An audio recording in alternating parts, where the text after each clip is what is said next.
Welcome to History to Relax. Tonight, I invite you to slow down, breathe deeply, and let your mind drift across oceans and centuries until you arrive in the land of the rising sun. The air is cool. The scent of pine and fresh rain fills the breeze. In the distance, you hear the soft rustle of silk, the quiet step of sandaled feet on polished wood, and the faint ring of a blade being drawn in the early light. You are about to enter the age of the samurai, a world of discipline and elegance, of fierce loyalty and unshakable honor, where gardens bloom beside castle walls, and the way of the warrior is a path walked for life. Before we begin, I invite you to sit back and relax. Let the outside world fade, and allow each word to carry you deeper into this journey. If you enjoy traveling through history in this calm and gentle way, please take a moment to like this video, subscribe to the channel, and leave a comment telling us where in the world you're listening from tonight. Now, the gates of the castle are opening. The banners of the clans ripple in the wind. The era of the samurai awaits. Chapter 1: The Birth of the Warrior Class. Long before the samurai became the symbol of Japan's warrior spirit, the islands were ruled not by armored swordsmen but by an imperial court, steeped in Chinese-inspired ceremony. For centuries, power radiated from Kyoto, a city of painted screens, court poetry, and ritual dances. The emperor and his courtiers lived in a world of fine silks, lacquered fans, and delicate calligraphy. Beyond the capital's polished gates, however, the reality of life in the provinces was far less graceful. Japan's rugged terrain, carved by mountains and rivers, made travel slow and dangerous. In the countryside, banditry was common, and disputes over land or water rights could erupt into violence. Imperial edicts meant little in remote valleys. Local clans, bound by blood ties and old grudges, held the true power there. It was in these distant provinces that the seeds of the samurai class began to take root. At first, they were not the elite swordsmen of legend. They were mounted archers, men trained to defend the estates of aristocrats who could no longer rely on the imperial guard. These early warriors were called samurai, a word meaning those who serve. Over time, the term evolved into samurai, and the meaning shifted from a general attendant to a member of a distinct warrior caste. By the late Heian period, roughly the 10th to 12th centuries, the imperial court had grown increasingly detached from the realities of governance. Taxes, rather than being collected by the state, were managed by wealthy landowners, known as shen holders. These private estates operated almost like small kingdoms, with their own rules, guards, and networks of retainers. The owners were often absent, living in Kyoto, so they relied on trusted warriors to protect their lands. These men, skilled with bow and horse, became indispensable. The earliest samurai were, above all, masters of mounted warfare. Their weapon of choice was not the sword but the yumi, a long, asymmetrical bow taller than the man who wielded it. Firing from horseback required balance, precision, and years of training. Armor at this time was designed for archery on the move, heavy lamella plates laced with silk cords, large shoulder guards, and horned helmets to intimidate enemies from a distance. This was the age of clan rivalry. The Minamoto and Taira families rose to prominence, each commanding networks of smaller allied clans. Their power came not from imperial titles, but from the loyalty and skill of their warriors. The court in Kyoto still bestowed ranks and favors, but these were now little more than ornaments to decorate what was already earned in battle. In the countryside, the samurai's reputation was forged not only through warfare but through the quiet discipline of service. They were expected to be ready at a moment's notice, to ride out in defense of their lord's lands, to guard supply routes, to keep order among the peasants. The samurai were both protectors and enforcers. In an age without a standing national army, their presence was often the only thing standing between a village and disaster.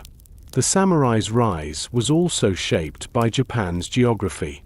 The mountains acted as barriers, isolating regions and making local alliances critical. Coastal clans relied on sea routes for trade and defense, while inland lords commanded fertile valleys that could feed their armies. Where resources were scarce, conflict was inevitable, and warriors who could ensure stability were highly prized. By the mid-12th century, the role of the samurai was no longer a matter of convenience for the aristocracy, it was a necessity.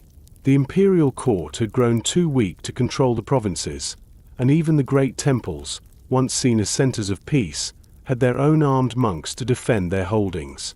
Japan had entered an age where the bow and the blade spoke more loudly than imperial decrees. The Genpei War, which erupted in 1180, was the conflict that would cement the samurai's place at the heart of Japanese politics. On one side stood the Taira, with their deep connections to the imperial court.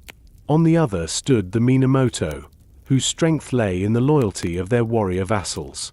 The war raged across the islands, from sea battles to mountain sieges, and in the end, it was the Minamoto who emerged victorious.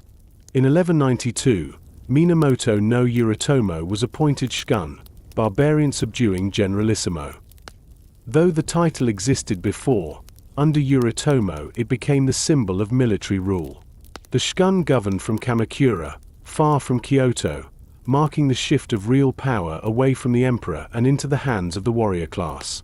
The samurai were no longer just servants of the aristocracy, they were the backbone of a new government. Yet even in these early years, the samurai were not merely fighters. They lived by expectations that went beyond the battlefield. Honor, loyalty, and duty to one's lord were already deeply ingrained.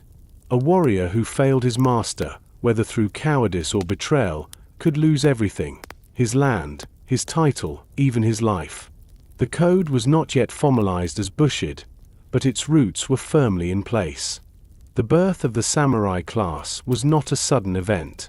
It was the result of centuries of shifting power, evolving needs, and the harsh realities of a land where authority had to be defended as much as it was proclaimed. In the years to come, these warriors would refine their skills, develop a distinct culture, and shape the destiny of Japan. But here, in the quiet tension between imperial elegance and provincial necessity, the first true samurai stood watch, their bows strung, their horses restless, their loyalty sworn to those they served. They could not have known it then, but they were the beginning of a tradition that would endure for centuries, a tradition built on steel, honor, and the unyielding will to serve. Chapter 2: Lords and Vassals. The rise of the samurai did not happen in isolation. Their lives, their duties, and even their sense of self were bound to a larger structure, the complex web of feudal Japan. At the heart of that system stood the daimyo, the great lords of the land, and the bonds they forged with the warriors who served them. In many ways, this relationship was the backbone of Japanese society from the late 12th century onward. It was a pact of mutual need. The daimyo possessed land, authority, and political influence, but without skilled warriors, their power was fragile. The samurai had skill, discipline, and the readiness to fight, but without a lord to serve, they had no legal standing, no steady income, and no purpose recognized by the wider world. The arrangement was formalized through the system of vassalage. When a samurai pledged himself to a lord, it was more than a simple agreement. It was a sacred oath. The warrior promised loyalty, service, and protection. In return, the lord promised reward, often in the form of land to govern, stipends of rice to sustain his household, and the protection of the lord's own authority. The Japanese word for this relationship was gokunin, meaning houseman or retainer. It implied not just employment, but membership in the extended household of the daimyo. This was no mere employer-employee bond. A gokunin was expected to think of his lord's honor as his own, to take pride in his victories, and to bear the shame of his defeats. The bond between lord and vassal was both personal and political. When a daimyo held court in his castle, his retainers would attend him with the respect due to the center of their world. The audience chamber might be adorned with folding screens painted with tigers and cranes, the air scented faintly with incense, yet beneath the surface of formality lay an unspoken truth: all present understood that their survival and prosperity were tied to the fortunes of the man seated before them.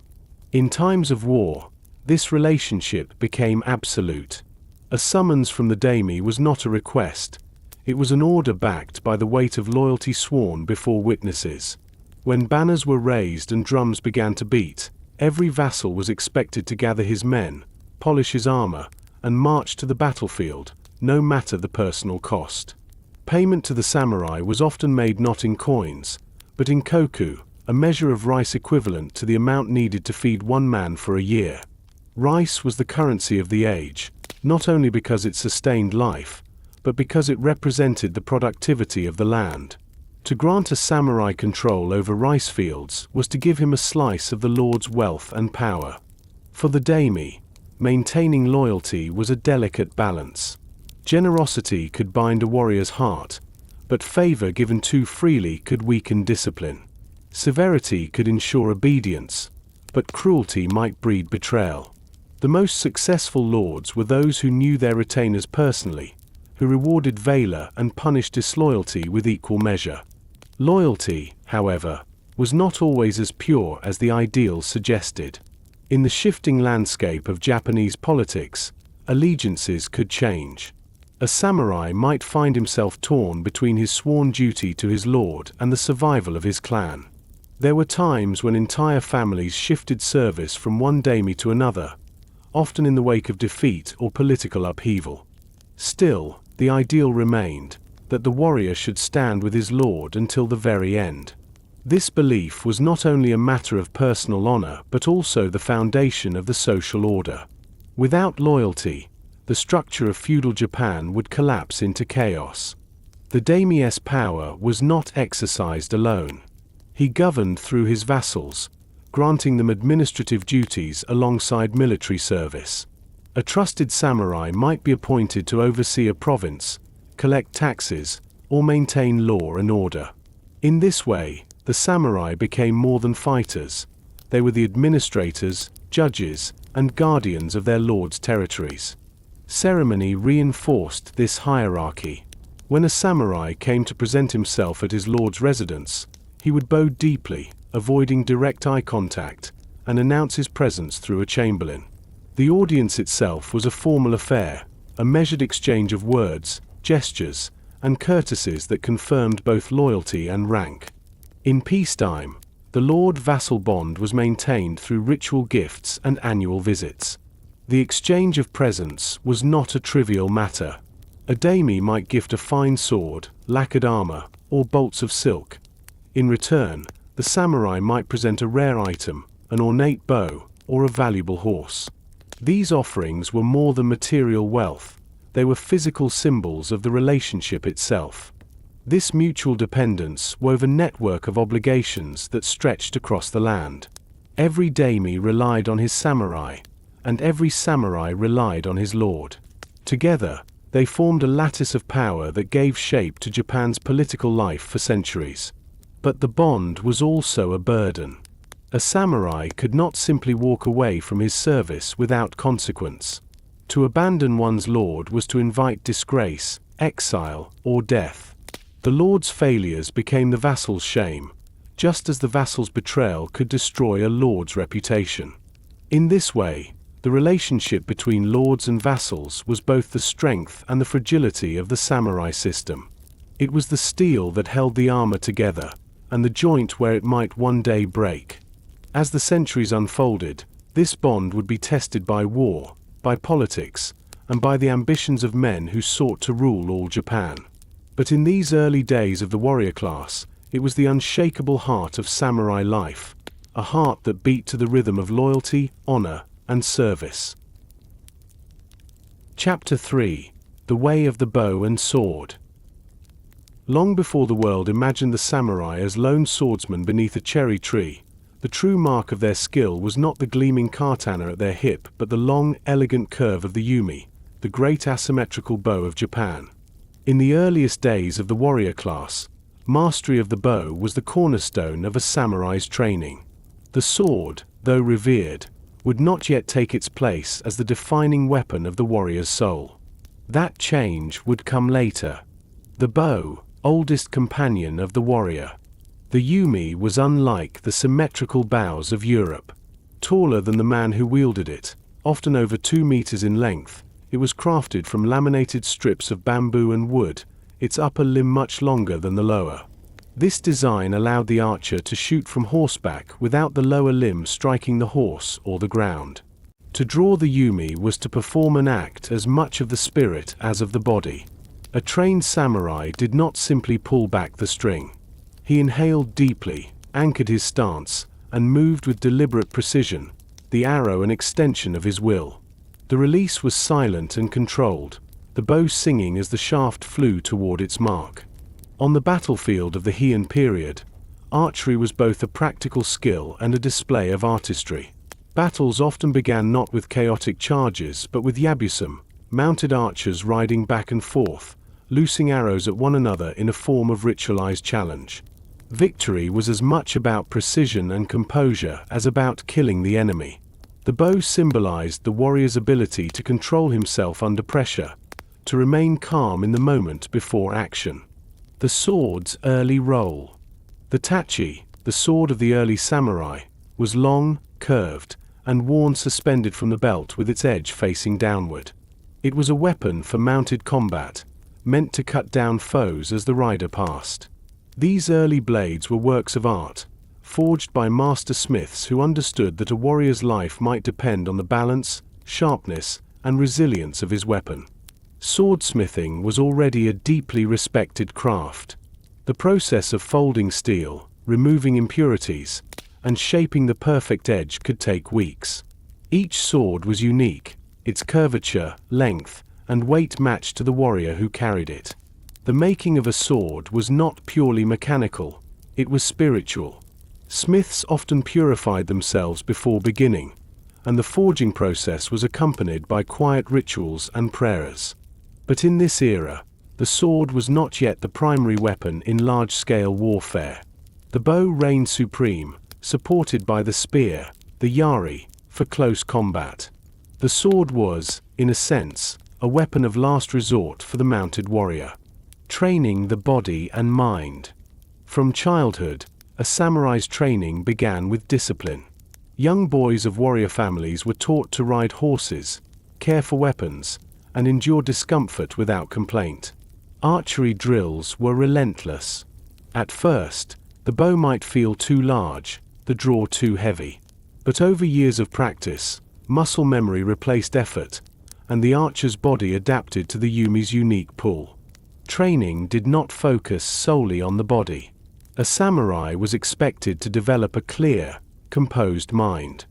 Zen Buddhism, which had entered Japan from China, emphasized meditation and the cultivation of focus.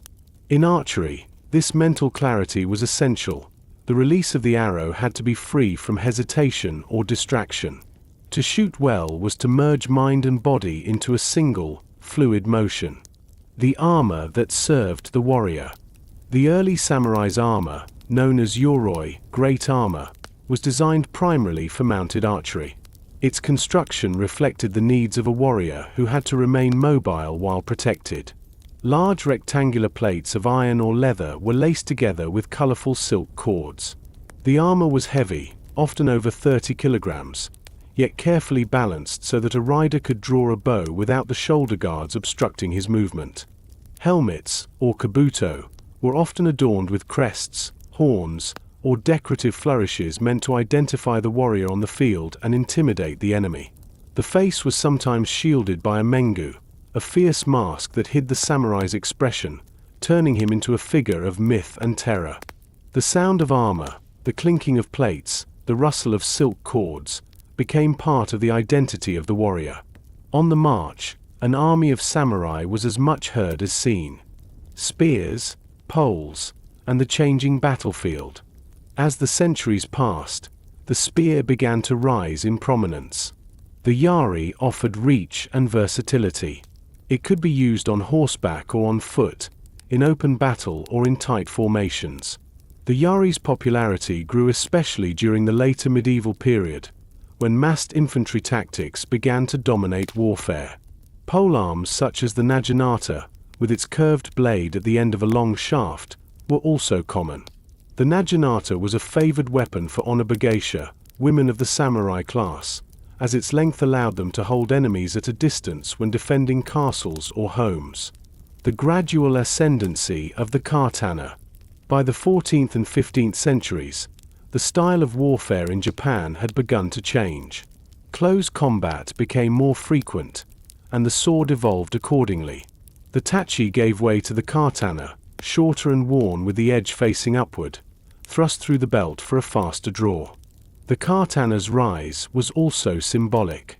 Unlike the bow or spear, which might be left behind in times of peace, the sword was carried at all times. It became the constant companion of the samurai, a visible sign of his status and his readiness to act. Over time, it came to be seen not just as a tool of war but as the embodiment of the warrior's soul. The code within the weapon. To master the bow, the spear, and the sword was to master different kinds of combat. Archery demanded patience, foresight, and perfect timing. Spearwork required precision and adaptability. Swordsmanship demanded speed, control, and the ability to read an opponent's intentions. The true warrior, it was said, should be as fluid as water, able to take the form the moment required. The tools were many, but the purpose was one: to serve the Lord, defend the land, and preserve honor. The relationship between a samurai and his weapons was deeply personal. Swords were given names, passed down through generations. Bows were cared for as though they were living beings, kept dry and oiled, their strings replaced with careful hands. Spears were polished, their tips protected when not in use. Weapons were never treated casually. They were the bridge between life and death, service and disgrace. To lose a weapon in battle was more than an inconvenience, it was a wound to a samurai's honor. The ritual of readiness. Before battle, the preparation of weapons was almost ceremonial. A samurai would inspect his bowstring, test the balance of his spear, and polish his sword until it gleamed. The armor was adjusted with the help of attendants, cords tied in the correct sequence, plates checked for damage. Even the way weapons were stored mattered. The bow rested in a protective cover, the sword placed in a stand so the edge faced upward. These small details reflected the greater truth: a samurai's life was an unbroken chain of discipline, from the grand strategies of war to the smallest habits of daily life. Legacy of the way of the bow and sword. Though later generations would remember the samurai most vividly for their swords, the truth is that they were masters of many weapons, and their skill was not confined to steel. The bow, the spear, the sword, and even the bare hands of the warrior were all instruments of service. The way of the bow and sword was more than a set of techniques. It was a philosophy. It taught that a warrior must be prepared for any circumstance, must train beyond the point of fatigue, and must always be ready to act without hesitation. It was said that a samurai's spirit was tested not when he fought his enemy, but in the moment before, in the stillness where courage and fear met. In that breath, the years of training, the weight of duty, and the honor of his family all gathered behind the edge of a blade or the point of an arrow. The samurai's weapons were not just tools of destruction. They were symbols of loyalty, of readiness, of the promise that the warrior stood between his lord and the chaos of the world. In time, these tools and the discipline behind them would merge with the emerging code of Bushido, shaping not only the battlefield but the very identity of the samurai for centuries to come. Chapter 4: The Roots of Bushidō. The samurai were more than soldiers in armor. They carried within them a code, a set of values that defined how they fought, how they lived, and how they died. Today, that code is known as Bushido, often translated as the way of the warrior. But it did not appear overnight. Like the forging of a fine blade, Bushido was shaped slowly, hammered by centuries of war, tempered by philosophy, and polished by the demands of honor. The earliest samurai did not speak of Bushido as a formal doctrine. They lived by rules inherited from clan traditions, battlefield necessity, and the personal expectations of their lords. Over time, those unwritten customs began to take shape as a shared ideal. By the time peace settled over Japan in the Edo period, Bushido had become an ethical compass as much as a warrior's manual. 3 pillars of influence. The roots of Bushido drew nourishment from 3 main traditions: Shinto, Zen Buddhism, and Confucianism. Each offered a different strand of thought, and together they wove the fabric of the samurai's moral world. From Shinto came reverence for ancestors, loyalty to family, and the belief that purity, both of body and intention, was essential. The kami, spirits believed to dwell in natural places, demanded respect. Samurai raised under Shinto's influence learned to see their service not only as a duty to their lord but as a sacred obligation tied to the land and the people it sustained. Zen Buddhism brought discipline of the mind. Introduced from China through Korea, Zen emphasized meditation, simplicity, and the cultivation of inner stillness. For the warrior, Zen was more than a philosophy, it was a practical tool. In battle, a calm mind could mean the difference between life and death. Zen taught the samurai to quiet fear, to move without hesitation, and to accept the impermanence of life. Confucianism, which also traveled from China, offered a framework for loyalty, filial piety, and social harmony. Its emphasis on hierarchical relationships, ruler and subject, father and son, elder and younger, mirrored the structure of feudal Japan. Confucian ethics reinforced the idea that a samurai's loyalty to his lord was absolute and that service was the highest virtue a warrior could achieve. Core virtues of the warrior. As these traditions blended, a set of principles emerged, guiding not only a samurai's conduct in war but his behavior in daily life. Later writings would list these as 7 virtues: rectitude, courage, benevolence, respect, honesty, honor, and loyalty. Rectitude, or moral integrity, demanded that a samurai act with justice, even when personal cost was high. This was not justice in the abstract, but the righteousness of fulfilling one's duty without compromise. Courage was not recklessness. It was the resolve to act rightly despite fear. A warrior's bravery was measured not in how loudly he proclaimed it, but in his willingness to step forward when danger called. Benevolence tempered the harshness of battle. Samurai were expected to show mercy to those who surrendered, to protect the helpless, and to govern fairly when placed in authority. Respect extended to allies, foes, and even the tools of one's trade. Courtesy in speech, gesture, and bearing reflected the belief that dignity must be maintained at all times. Honesty meant more than truth in words. It was about being genuine in intent. Deception had its place in strategy, but in personal dealings, sincerity was prized. Honor was the invisible armor every samurai wore. To lose it was worse than death. A single act of cowardice, betrayal, or failure to uphold one's obligations could stain a name for generations. Loyalty bound the samurai to his lord and, in many cases, to his comrades. It was loyalty that gave meaning to service and loyalty that demanded the ultimate sacrifice if necessary. Life and death in balance.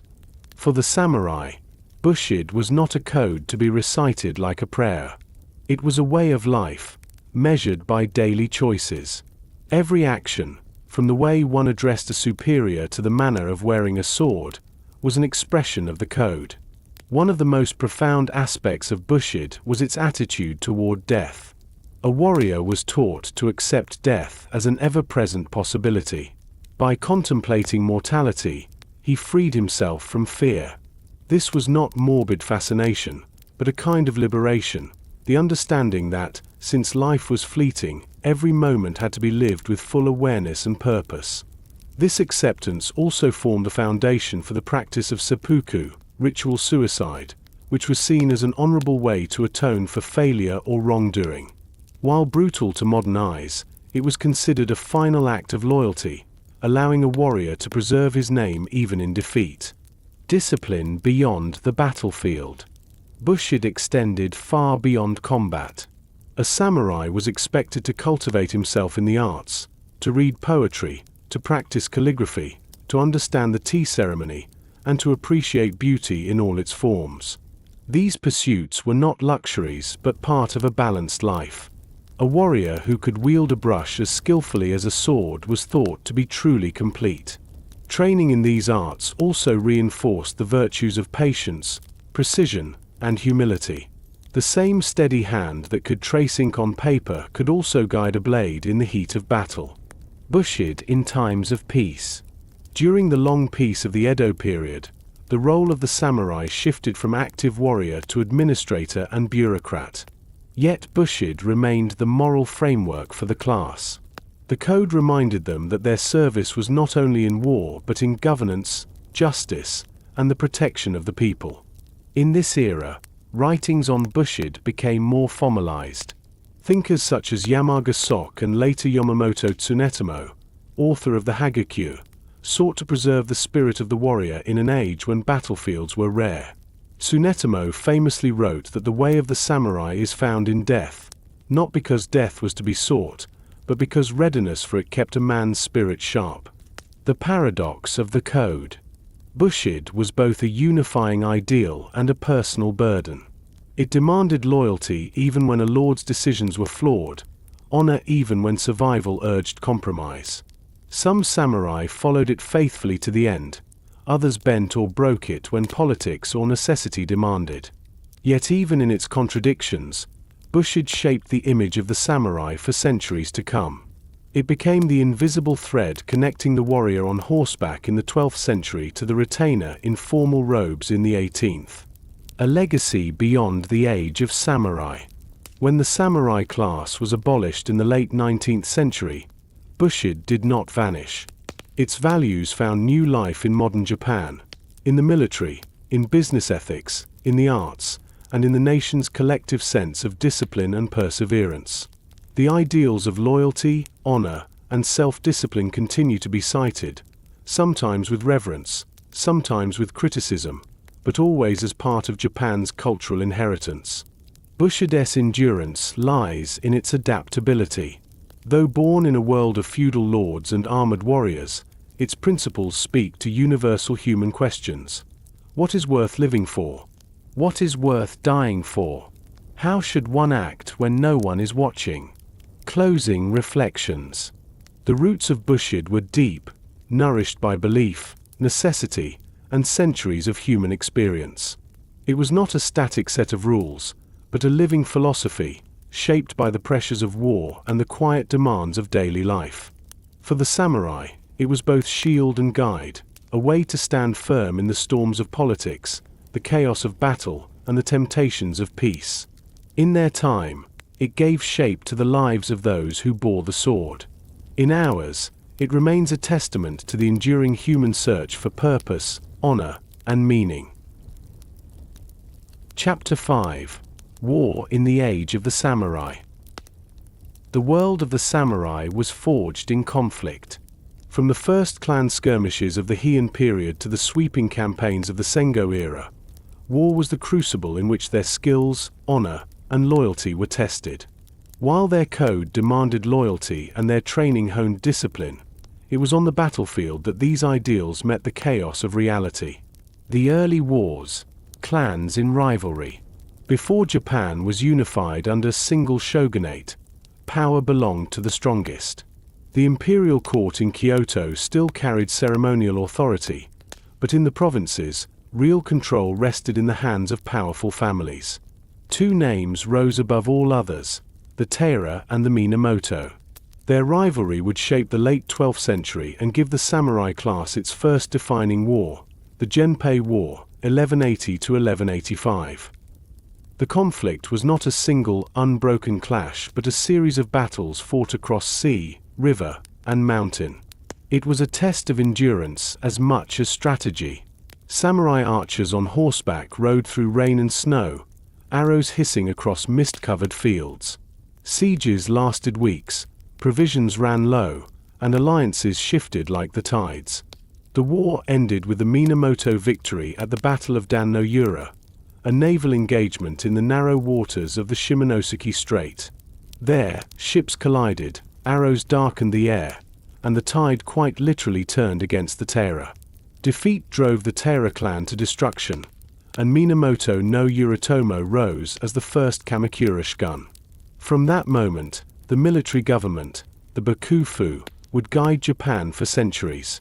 The Mongol invasions, a nation tested. In the late 13th century, Japan faced an enemy unlike any it had seen before. Kublai Khan, ruler of the Mongol Empire, sent fleets across the sea in 1274 and again in 1281, demanding Japan submit to his rule. The Mongols brought weapons and tactics unfamiliar to the samurai: short, powerful composite bows, coordinated infantry charges, and early explosive devices. The Japanese defenders, accustomed to duels and honor-bound challenges, met armies that fought as a unified machine. The first invasion saw the Mongols seize footholds on Kyushu, forcing the defenders into fierce, close-quarters fighting.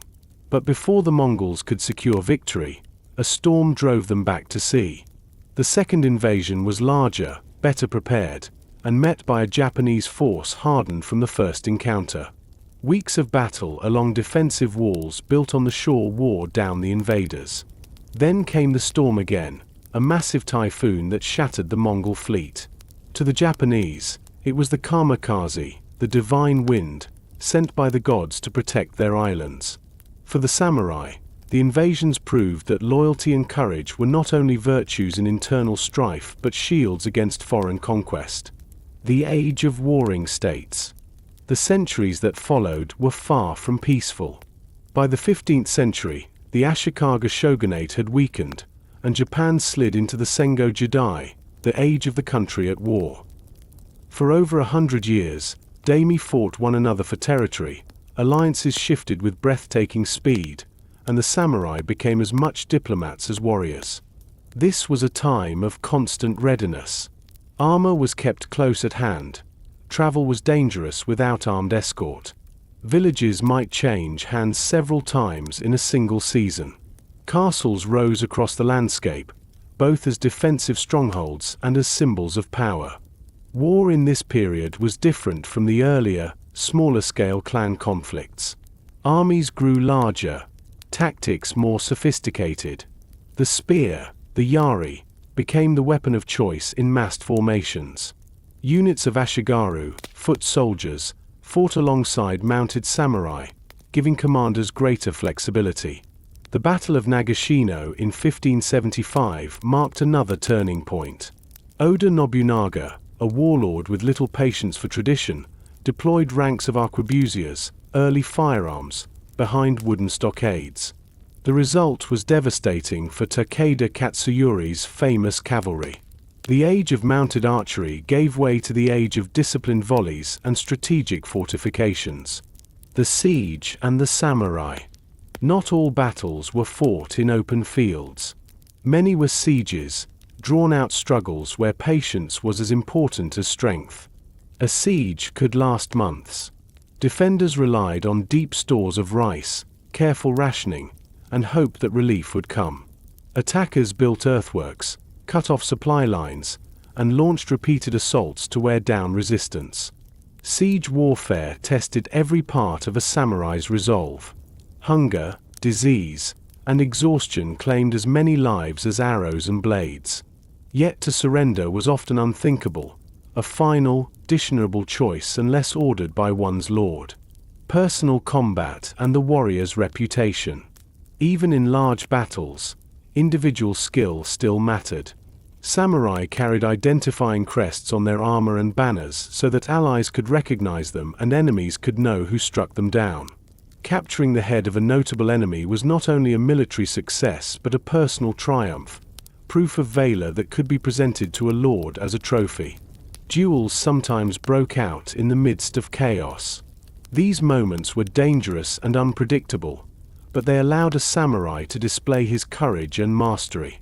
Such acts were remembered in songs, scrolls, and stories long after the battle was over. Discipline and command. A samurai army was not an undisciplined mob. Commanders relied on messengers, drum signals, and conch shells to coordinate movements. Orders were clear, and disobedience could mean death. The bond between commander and warrior mirrored the feudal relationship between lord and vassal, built on trust, sustained by obligation. Loyalty was tested constantly. A defeat could lead to the loss of land, position, or life. Victory brought rewards, but also greater responsibility. For a samurai, every campaign was a step along the precarious path of service. One misstep could erase a lifetime of honorable conduct. The toll of endless conflict. For all its honor and pageantry, war in the age of the samurai was brutal. Fires swept through towns during raids. Farmers abandoned fields to avoid armies marching through. Famine followed campaigns as crops went untended. Families waited months or years for fathers, sons, and brothers to return, and many never did. Widows took on the running of households. Children grew up learning that service to one's lord might mean sacrifice without return. This reality deepened the samurai's commitment to Bushido. The code was not a romantic ideal. It was the only anchor in a world where the outcome of a single battle could decide the fate of generations. The road to unification. By the late 16th century, the tide began to turn toward unity. Oda Nobunaga broke the power of rival clans with ruthless efficiency. Toyotomi Hideyoshi, his successor, continued the work, bringing much of the country under his control through both war and diplomacy. Finally, Tokugawa Ieyasu secured dominance at the Battle of Sekigahara in 1600, paving the way for more than 2 centuries of peace under the Tokugawa shogunate. For the samurai, this was both victory and the beginning of a new challenge. The battlefield that had defined them for centuries grew quiet. The skills honed over lifetimes would need to find a place in a world no longer constantly at war. Closing reflections. War in the age of the samurai was not only the clash of steel and the thunder of hooves. It was the slow march through mud, the tense stillness before a charge, the weight of armor on weary shoulders. It was a tapestry of loyalty, ambition, and survival, woven through centuries of struggle. Those who fought lived with the knowledge that their actions might be remembered for generations, as triumph, as disgrace, or as a cautionary tale. In the quiet after the battle, amid the drifting smoke and the calls of survivors, the samurai's place in history was shaped not only by the wars they fought, but by how they lived in the shadow of those wars. Chapter 6. The Sword as Soul. To the samurai, no possession carried more meaning than the sword. It was more than a weapon. It was an heirloom, a badge of rank, a personal guardian, and a reflection of the warrior's own spirit. In an age where loyalty, honor, and duty shaped a man's life, the sword became the perfect vessel for those ideals. The origins of the blade.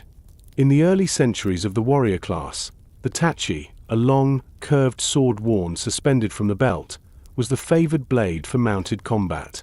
It was designed for sweeping cuts against enemies from horseback, its curve aiding in the motion of the strike. As battle tactics evolved and close combat on foot became more common, the katana emerged. Shorter than the tachi and worn thrust through the sash with the edge facing upward, it allowed for a faster draw. This change in carry was more than practical. It altered the sword's role in a warrior's daily life. The katana was not tucked away for battle alone. It was at the samurai's side from dawn to dusk, a constant reminder of his readiness and responsibility. Over time, the katana came to be called the soul of the samurai. The phrase was not poetic exaggeration. A man's sword was bound to his identity. To lose it through carelessness or defeat was a humiliation that could stain an entire family's name. The craft of perfection. Forging a sword worthy of a samurai was an art that demanded patience, skill, and a kind of spiritual discipline from the swordsmith. The process began with tamahagane, a high-quality steel smelted from iron sand in clay furnaces. The smith folded and hammered the steel repeatedly, refining its structure, removing impurities, and aligning its grain. This folding did not weaken the steel, as is sometimes believed, but gave it strength and flexibility. The edge needed to be hard enough to keep a sharp blade, yet the core had to remain resilient to absorb the shock of impact. Achieving this balance was the true genius of Japanese sword-making. Once shaped, the blade was coated with layers of clay, thick along the spine, thin along the edge. It was then heated and quenched in water. This differential cooling created the distinctive curve of the blade and the hamon, a wavy line visible along the edge, unique to each sword. The hamon was both a mark of beauty and a sign of the smith's skill. Polishing was a separate art, performed by a specialist. Through careful use of progressively finer stones, the polisher brought out the blade's geometry, revealed the hamon, and gave the sword its keen, reflective surface. This was not mere decoration. A properly polished blade performed better in combat, cutting more cleanly and resisting wear. Every step in this process was deliberate, and many smiths followed rituals of purification before beginning their work. Some would pray at a shrine, others would cleanse themselves in water, all to ensure that the sword was born from a state of focus and respect. Mountings and symbolism. The sword itself was only part of the whole. Its koshiri, the mountings, were crafted with equal care. The tsuka, or hilt, was wrapped in ray skin and bound with silk or cotton cord for grip. Beneath the wrapping lay menuki, small decorative ornaments whose symbolism might reflect the owner's clan, personal beliefs, or aspirations. The guard, or tsuba, was often a work of art in its own right, cast or carved with intricate designs. It protected the hand, but also told a story, scenes from history, patterns of waves, or seasonal flowers. The scabbard, or soyo, was lacquered for protection and beauty, sometimes plain, sometimes decorated in striking colors. These elements made each sword unique. They transformed a blade from a functional weapon into a deeply personal possession, blending utility, art, and identity. Ceremony and inheritance. Receiving a sword was a moment of profound significance in a samurai's life. It might come as a rite of passage, marking the transition from youth to adulthood. It could be a gift from a lord in recognition of loyal service.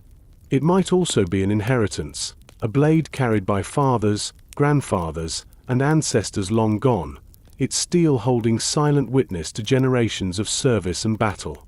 Presentation of a sword was often accompanied by solemn words, reminding the recipient of the responsibility it carried. A sword was not a tool for idle threats or careless display. It was to be drawn only with cause, and once drawn, it must taste victory or death before being returned to the scabbard. The care of the sword was itself a ritual. Blades were cleaned and oiled regularly to prevent rust. The fittings were checked for wear, the wrappings tightened, the scabbard kept free of moisture. Neglecting this duty was more than laziness. It was an insult to the weapon and to one's own honor. The sword in battle. On the battlefield, the katana was a weapon of precision. Samurai did not swing wildly. Each strike was measured, aimed, and controlled. Cuts targeted the joints in armor, the unprotected limbs, or the neck. Training emphasized economy of motion, the ability to end a fight in a single, decisive stroke. A samurai's relationship with his sword was intimate. In combat, it moved as an extension of his body. Years of practice allowed him to anticipate the blade's path, to feel its balance in every motion. Even in the chaos of battle, this bond brought a sense of calm focus. While the katana was celebrated, it was not always the primary weapon in large-scale engagements. Spears and bows often came first, with swords drawn when formations broke or fighting became personal. Yet the sword remained the symbol of the warrior's readiness to face his enemy directly, without barrier or distance. The sword in peace. During the long peace of the Tokugawa era, the sword's role shifted. Battles were rare, but the katana remained at a samurai's side as a mark of status and a reminder of duty. The act of wearing two swords, the long katana and the shorter wakizashi, became a legal privilege of the samurai class.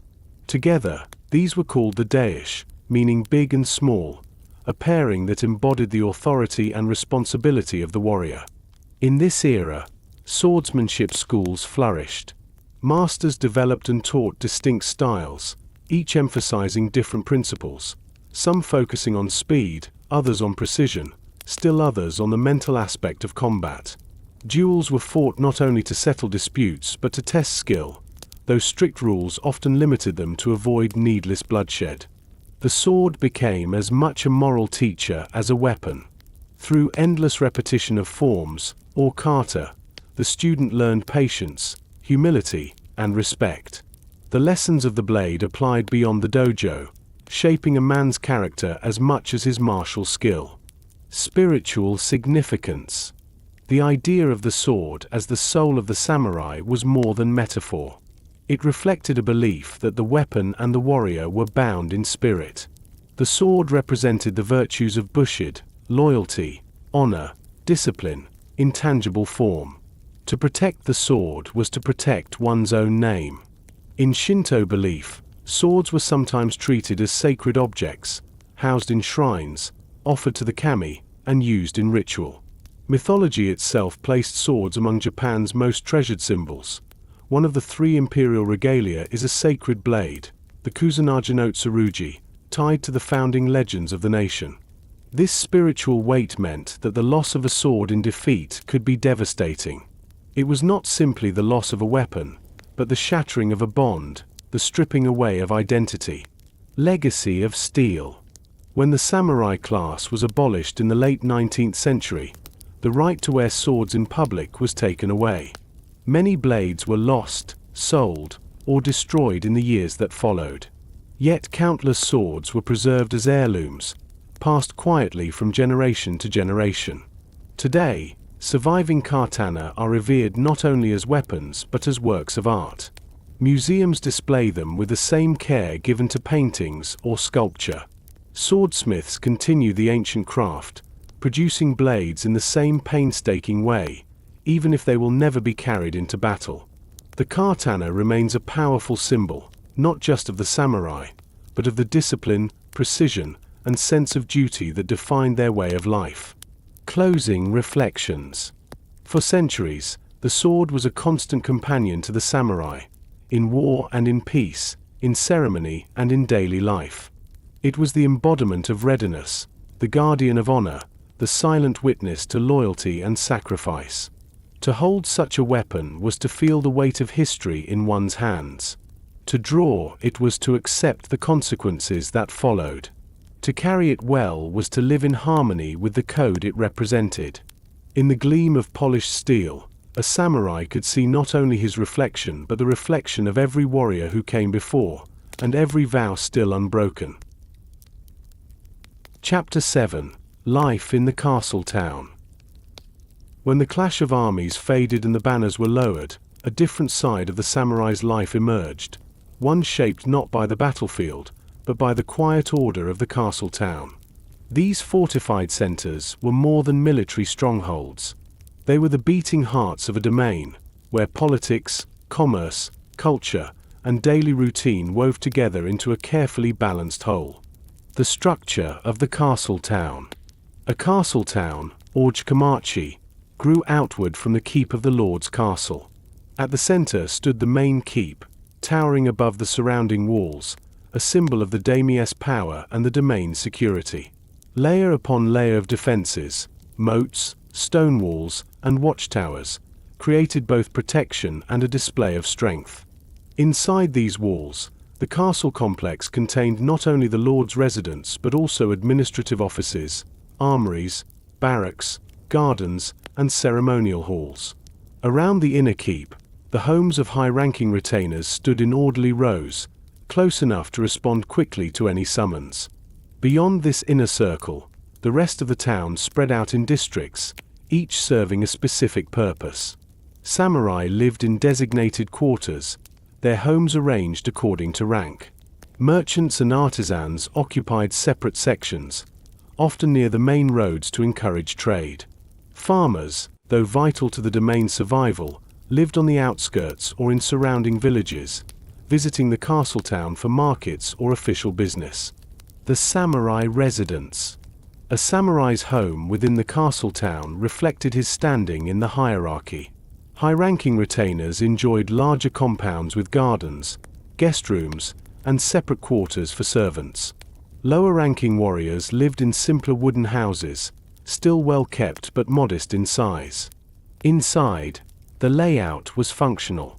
The main room served as both a reception area for guests and a place for family gatherings. Sliding paper screens separated spaces, allowing rooms to be reconfigured as needed. Tatami mats covered the floors, their clean, woven scent mixing with the faint aroma of ink from calligraphy brushes or the smoke of a small brazier in winter. In the corner, carefully displayed, rested the swords of the household's men. Even in peacetime, the presence of these weapons was a reminder of the family's duty to their lord. Daily routine in peacetime. Life in the castle town followed a rhythm of discipline. At dawn, a samurai rose to prepare for the day's duties. Depending on rank and assignment, this could mean attending administrative meetings, overseeing guards, inspecting storehouses, or reviewing training drills. Younger warriors often spent hours practicing martial arts, archery in the courtyard, sword drills in the dojo, or horseback riding outside the town's gates. Even in an era without constant warfare, the skills of the warrior were to be maintained. Administrative work occupied many samurai in the Edo period. Some acted as magistrates, hearing disputes between townspeople. Others kept records of tax collection, supervised trade routes, or managed the affairs of the lord's estates.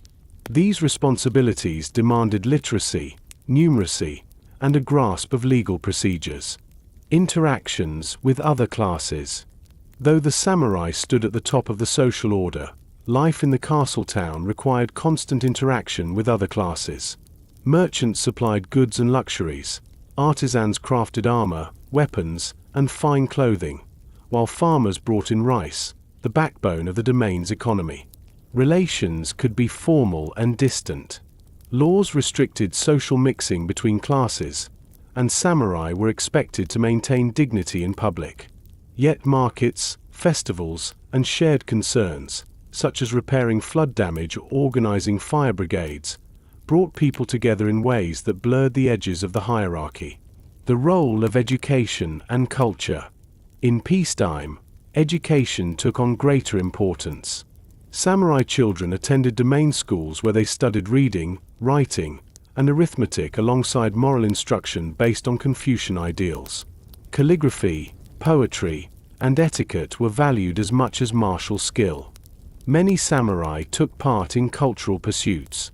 Tea ceremonies offered a moment of refined calm. Poetry gatherings encouraged careful thought and expression. Painting, flower arrangement, and music allowed a warrior to cultivate a sense of beauty, believed to balance the martial spirit with the aesthetic. Libraries within the castle compound held works on history, strategy, philosophy, and law. Reading was not idle amusement, it was part of preparing for the varied demands of service. Markets, festivals, and leisure. The castle town was rarely silent. Markets brought color and sound into the streets. The calls of vendors selling fresh fish, the clatter of merchants unpacking wares, the mingled aromas of grilled skewers and steaming rice cakes. Samurai might pass through on errands, careful to observe proper conduct even among the bustle. Festivals were occasions when the entire domain seemed to breathe together. Lanterns lined the streets, processions wound their way toward shrines, and music floated on the evening air. Samurai sometimes took part in ceremonial roles, escorting the lord or representing their households in formal processions. Leisure, when it came, was simple: a walk in the gardens, an evening of storytelling, or quiet practice at the writing desk. Even moments of rest were shaped by restraint and awareness of one's place in the order of things. The presence of the lord. The daimyo's residence was the focal point of the castle town, both physically and socially. When the lord appeared in public, formality surrounded him. Retainers lined the road in respectful silence. On certain days, audiences were granted, allowing vassals to present reports, receive orders, or bring petitions. Serving close to the Lord was considered an honor but also a test. Every gesture, every word had weight. A misplaced phrase or lapse in etiquette could damage a reputation built over years. Training grounds and readiness. Even without war, the castle town kept its warriors prepared. Open courtyards served as training grounds. Here, the sound of bamboo practice swords striking echoed against the walls. Archery ranges stood on the outskirts, where mounted and foot archers honed their aim. Some domains maintained mock battles or military exercises, partly for readiness and partly to display strength to neighboring lords. These events reminded all who saw them that the peace of the Tokugawa era rested on disciplined power, not on the absence of force. The flow of seasons. The rhythm of life in the castle town shifted with the seasons. Spring brought plum and cherry blossoms, a time for poetry and subtle celebrations. Summer carried both the heat of the sun and the risk of fire, prompting constant vigilance. Autumn festivals honored the harvest, while winter quieted the streets under a veil of snow, the scent of burning charcoal drifting from doorways. Each season brought changes in attire, in daily tasks, and in the mood of the community. Yet through them all, the presence of the castle and its warriors provided a steady anchor. Closing reflections. Life in the castle town was built on layers: duty, order, tradition, and the quiet beauty of small rituals. For the samurai, it was a life of constant awareness, of rank, of responsibility, of the unspoken expectations that came with bearing the daish. Though far from the roar of battle, the discipline that shaped a warrior on the field shaped him here as well. The streets, the markets, the gardens, and the lord's halls all formed part of the terrain he was sworn to defend. In this world of measured steps and formal bows, the samurai's role was as much about presence as it was about action.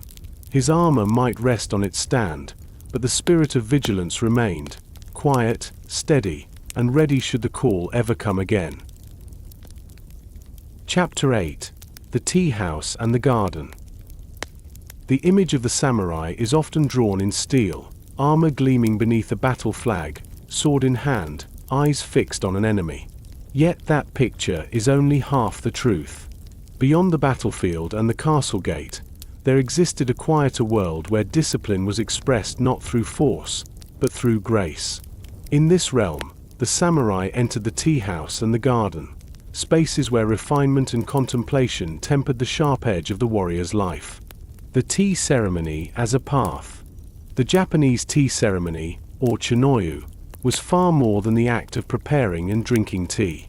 It was a ritual of precision, humility, and respect. Influenced heavily by Zen Buddhism, the ceremony sought to create a space where all present could leave behind the concerns of status and conflict, focusing instead on the shared moment. For the samurai, the tea house offered a rare environment where rank was softened. Inside the small, rustic building, the mighty daimyo and his retainers entered on hands and knees through a low doorway, a physical reminder that all who entered did so as equals in humility. The host's movements were deliberate, each step and gesture performed with care. The sound of water boiling in the kettle, the soft whisking of powdered green tea in the bowl, and the placement of each utensil formed part of a harmonious whole. There was no room for haste or distraction. This attention to detail mirrored the discipline of martial training. Just as the sword required precision and focus, so too did the preparation of tea. The same hand that could deliver a decisive cut could also place a tea scoop with perfect grace. Wabi-sabi and the samurai mind. The tea ceremony embraced the aesthetic of wabi-sabi, a celebration of simplicity, imperfection, and the beauty of the transient. A chipped tea bowl was valued not in spite of its flaw, but because of it, carrying the story of its use. For warriors accustomed to the impermanence of life on the battlefield, this philosophy resonated deeply. The tea room became a place to meditate on the passing nature of all things, victories, defeats, youth, and even life itself. Here, the samurai could reflect without the constant vigilance of the castle walls. The garden as a mirror of nature. Beyond the tea house lay another sanctuary, the garden.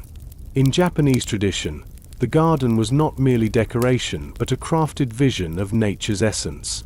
Stones, water, moss, and carefully pruned trees were arranged to create balance and evoke a larger world within a confined space. For the samurai, the garden offered a place of calm between duties. Paths wound among pines and maples, leading to quiet corners where the sound of flowing water replaced the clang of steel. In a karasansui, or dry rock garden, ripples in raked gravel suggested the movement of waves, while stone islands hinted at distant mountains. Strolling through these spaces was not aimless wandering. It was a form of meditation, a way to order the mind as the gardener ordered the landscape. Gardens in the castle grounds. Many castle complexes included expansive gardens, some for formal audiences, others for private retreat. In these spaces, a daimyo might receive guests with the sound of a waterfall in the background, the setting reinforcing a sense of stability and refinement. For high-ranking samurai, tending to these gardens was more than maintenance. It was a duty to preserve the harmony of the lord's residence. Even lower-ranking warriors could find moments of peace while assigned to tasks within the garden walls. The link between aesthetics and martial spirit. The connection between these refined arts and the martial path was not accidental. The tea ceremony and garden design both required a steady mind and a respect for form. In the same way that a warrior trained endlessly in sword forms, he could spend years learning the etiquette of chinoyu or the principles of landscape arrangement. These practices also reinforced patience, a quality essential to both diplomacy and battle. Pouring tea in the correct manner or pruning a pine for balance was an exercise in restraint, teaching the value of deliberate, thoughtful action. Social bonds in the tea house. Tea gatherings could also serve as quiet diplomacy. Lords invited allies, vassals, and even rivals into the tea house, where the formal setting allowed conversation to unfold without the blunt edge of political negotiation. Within this neutral space, subtle gestures carried meaning. The choice of tea bowl, the selection of scroll hanging in the alcove, or the type of flowers arranged in the vase could convey messages of respect, alliance, or intention. For samurai attending such gatherings, attentiveness was crucial.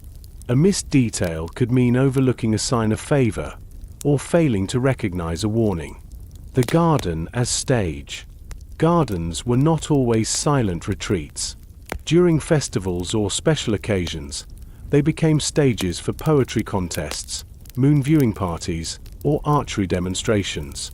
Lanterns lit winding paths, and the air carried the mingled scents of pine, incense, and seasonal blossoms.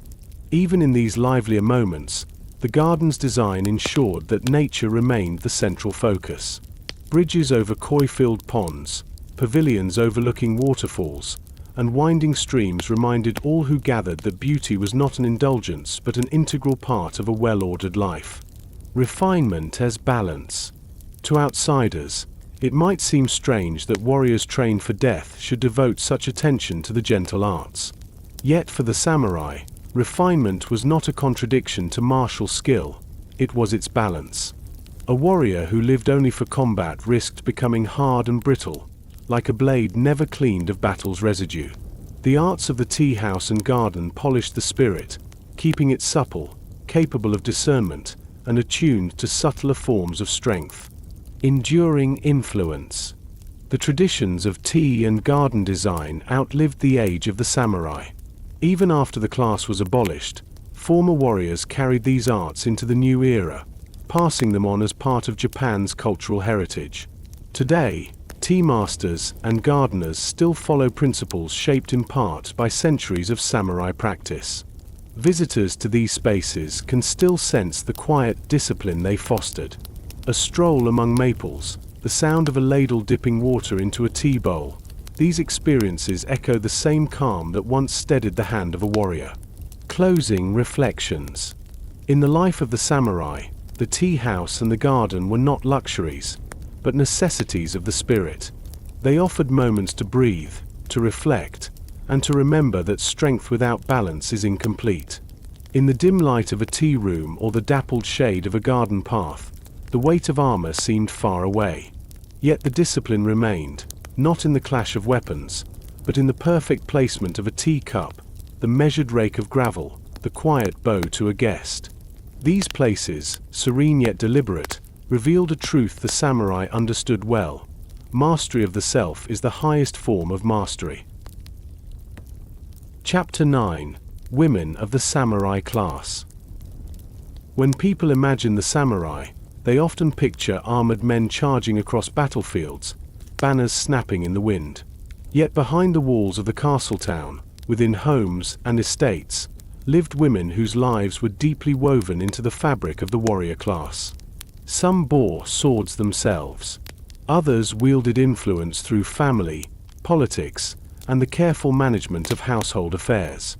Whether in battle or in the quiet spaces of daily life, their roles were essential to the survival of the samurai way. Onobugeisha, women at arms. Not all women of the samurai class were confined to domestic duties. Some trained in the martial arts, particularly in the use of the naginata, a long pole weapon tipped with a curved blade. The naginata's reach made it effective against mounted enemies and allowed the wielder to keep an opponent at a distance, an advantage in defending narrow gates and corridors. Onobugeisha, or women warriors, often learned archery and basic swordsmanship as well. In times of siege, they fought alongside the men, guarding walls and gates, rallying defenders, and protecting non-combatants within the compound. Stories from Japan's history tell of women who led troops or fought with remarkable skill. Tomo Gozen, a legendary figure of the late Heian period, is described in war tales as a fearsome archer and swordswoman who fought bravely in the Genpei War. While her deeds live partly in the realm of legend, they symbolize the recognition that women of the warrior class could, and sometimes did, take to the field. Guardians of the home. More often, samurai women defended not by leading armies but by ensuring the safety and stability of the household. In their hands lay the responsibility of managing resources, maintaining the home, raising children, and preserving the family's honor during the long absences of their husbands, fathers, or brothers. Household management required practical skill. Grain had to be stored and rationed, servants supervised, repairs arranged, and accounts kept in order. In times of scarcity, women were expected to make decisions that could stretch supplies without dishonouring the household by appearing miserly. Security was also their concern. A samurai wife might keep a naginata mounted on the wall near the entrance or store weapons in easy reach. Children were taught where to hide and how to stay silent in an emergency. The absence of the male head of the house did not mean the home was undefended. Education and expectations. Daughters of samurai families received an education suited to their station. While boys trained extensively in martial skills and governance, girls learned reading and writing, household management, and etiquette. They also studied moral instruction, often drawn from Confucian ideals, emphasizing loyalty, obedience, and self-discipline. Some young women learned martial skills alongside their brothers, particularly in domains where defense of the home was a realistic concern. Lessons in the naginata or bow might take place in the courtyard, guided by older female relatives who had themselves trained in youth. Beyond practical skills, education instilled a sense of duty. A samurai daughter was expected to marry in a way that strengthened alliances between families. Marriage was rarely a matter of personal choice. It was an extension of the political and social bonds that held the warrior class together. Marriage as alliance. Marriage among the samurai was as much a strategic tool as any military maneuver. Families arranged unions to cement alliances, secure peace between rivals, or strengthen ties to powerful lords. A woman brought with her not only a dowry but the prestige of her lineage. Once married, she entered her husband's household fully, leaving her own family behind. Her loyalty was now owed to her husband's clan, and her actions reflected on their reputation. Divorce, though possible, was rare and carried significant social consequences. A successful marriage for a samurai woman meant more than personal harmony. It meant fulfilling her role in maintaining the household stability, producing heirs, and managing the domestic sphere with wisdom and discretion. Mothers and teachers. Women of the samurai class bore the responsibility of raising the next generation of warriors. From an early age, children learned the values of discipline, loyalty, and honor. Mothers taught by example, embodying the virtues they wished to pass on. Sons destined for military or administrative roles began martial training young, often under the guidance of fathers or tutors. Daughters were taught to run households and to be prepared, if necessary, to defend them. Both were schooled in manners, literacy, and the moral expectations of their class. A mother's influence could be profound. Many samurai memoirs speak with deep respect of the lessons learned from their mothers, lessons in patience, endurance, and the quiet courage required to face uncertainty. Women in times of war. When war reached the castle town, samurai women adapted quickly. They organized supplies for defenders, cared for the wounded, and ensured that the household's dependents were safe. In sieges, they took shifts watching the walls, alert for signs of attack. Some led desperate last stands when all hope of relief was gone. Accounts tell of women donning armor, taking up naginata or sword, and fighting until overwhelmed. Such acts were celebrated in clan histories as proof that the spirit of the samurai was not limited to men. In rare but notable cases, women acted as negotiators during conflicts, leveraging their positions to secure terms or protect civilians. Their ability to navigate both martial and domestic worlds made them uniquely suited to such roles. Cultural and artistic pursuits. Peacetime brought opportunities for women to engage in cultural refinement. Like their male counterparts, they participated in tea ceremonies, poetry gatherings, and seasonal festivals. Many were skilled in calligraphy, painting, or flower arrangement, arts that required the same patience and attention to form as martial training. These activities were not mere diversions. They reinforced the ideals of composure, elegance, and restraint that underpinned samurai identity. A woman adept in these arts brought honor to her household and strengthened its reputation among peers. Challenges and limitations. Despite their skills and influence, women of the samurai class lived within a rigid social structure. Confucian ideals placed them in a subordinate role to men, and their opportunities for independent action were limited by custom and law. Their work, though essential, was often undervalued in official records. Clan chronicles focused on the deeds of male warriors, leaving the contributions of women in the shadows. Yet within the private memory of families, their influence endured. The legacy of samurai women. When the samurai class was abolished in the late 19th century, the roles of these women shifted dramatically. Without the same household structures or martial responsibilities, they adapted to new ways of life. Some became educators, writers, or political activists, carrying forward the discipline and resilience of their upbringing into new arenas. The legacy of the samurai woman lives on in Japan's cultural memory. The naginata remains associated with women's martial training, and stories of honor geisha continue to inspire. In historical dramas, literature, and art, they appear as figures of both grace and strength, embodying the dual nature of the warrior's path. Closing reflections. Women of the samurai class lived in a world where duty outweighed personal desire, where loyalty shaped every choice, and where strength took many forms. Some stood on the battlefield, weapon in hand. Others fought quieter battles, managing households, raising heirs, preserving honor through times of scarcity and danger. Their presence, though less celebrated than that of their male counterparts, was vital.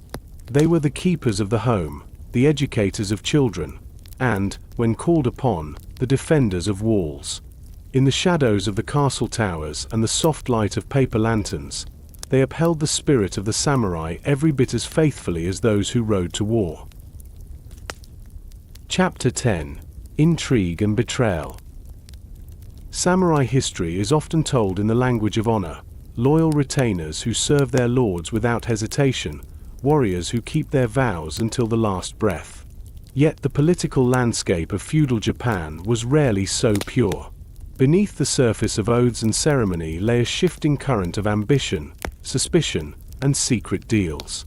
In this world, alliances could be made over tea and broken by sunrise.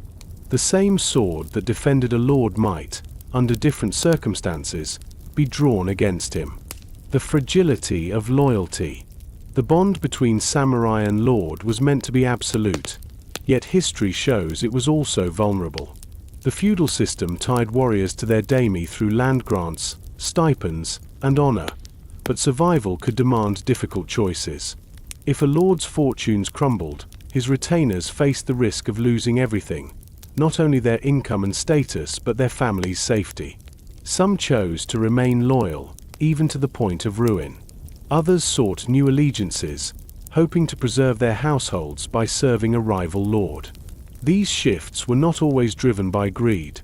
They were often pragmatic decisions in a world where defeat could erase a family's place in society. This tension between ideal and necessity gave intrigue fertile ground. Lords feared betrayal from within as much as they feared attack from without. Retainers, for their part, had to balance loyalty with the instinct for self-preservation. Whispers in the corridors.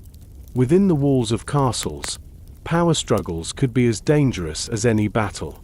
Information was a weapon, and rumors could wound as deeply as arrows.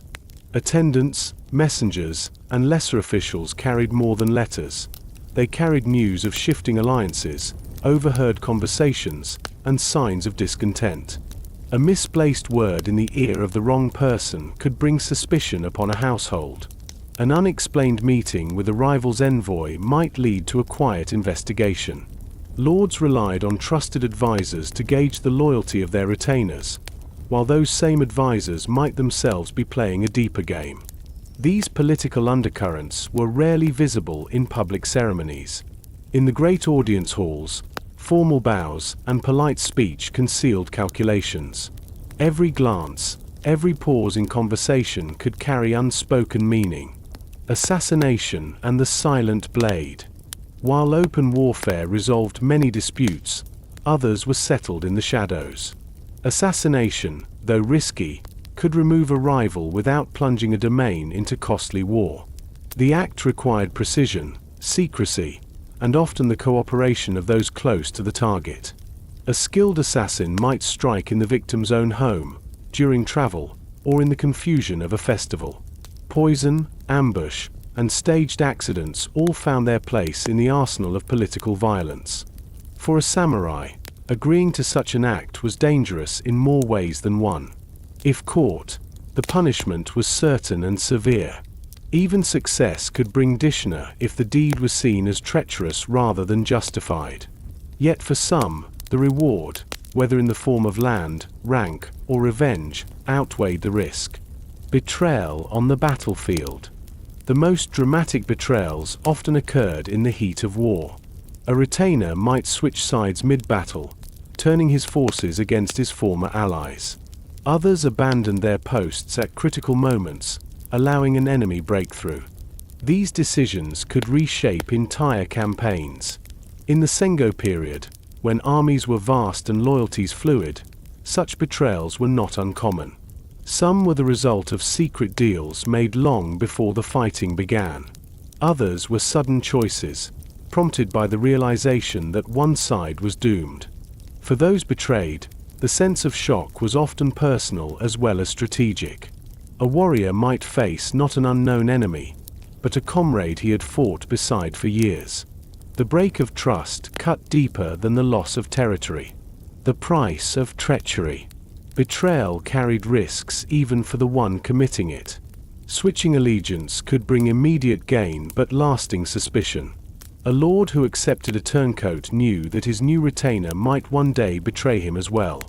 In many cases, betrayal led to short-lived success followed by eventual downfall. Rival lords might use a disloyal samurai's services but keep him at arm's length, denying him the trust and position given to those who had remained steadfast. The fate of traitors varied. Some died violently, meeting the same methods they had once used. Others lived out their days in diminished roles, haunted by the knowledge that their names would never be spoken with respect. Intrigue among the daimyo. Betrayal was not limited to the ranks of the retainers. Daimyo themselves engaged in complex games of alliance and rivalry. Marriages were arranged to secure peace between domains, only for those ties to unravel when opportunity presented a better match or a more advantageous alliance. The shifting alliances of the Sengo period were especially intricate. One year's ally might become the next year's enemy, only to be courted again when political winds changed. Peace treaties were often little more than pauses to prepare for the next campaign. In such an environment, trust was rare and temporary. Wise lords kept their armies ready and their eyes open, knowing that even the most loyal-seeming neighbor could turn against them. Famous acts of betrayal. History remembers certain acts of treachery with particular clarity. At the Battle of Sekigahara in 1600, the defection of key commanders from the Western Army to Tokugawa Ieyasu's Eastern Army played a decisive role in the battle's outcome, paving the way for Tokugawa rule. Such betrayals could alter the course of history. They demonstrated how personal ambition, grievances, and calculated risk could outweigh years of service. Loyalty tested.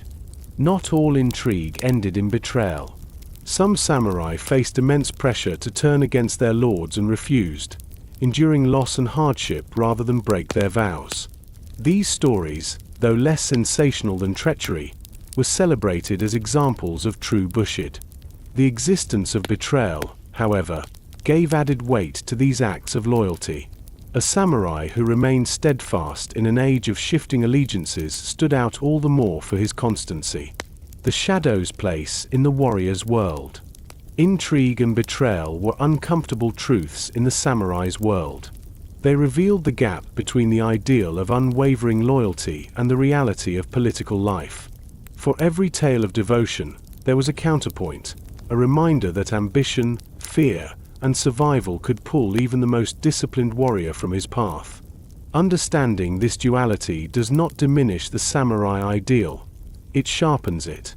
Honor meant little if it could not be tested, and in the labyrinth of feudal politics, tests came often. Closing reflections. In the grand halls and along the shadowed corridors of feudal Japan, power was not always decided by the strength of armies alone. It was shaped by whispered promises, sudden betrayals, and the quiet removal of rivals. For the samurai, navigating this world required more than skill with the sword. It demanded vigilance, discernment, and the ability to read the currents beneath the surface. In this dance of loyalty and ambition, survival was never guaranteed. Trust was a precious commodity, easily given, rarely kept, and often betrayed. And yet, for those who managed to walk the narrow path between service and self-preservation, the reward was not only survival but the rare honor of having remained unbroken. Chapter 11. Seppuku and the Final Act of Honor. In the samurai world, honor was not an ornament worn lightly.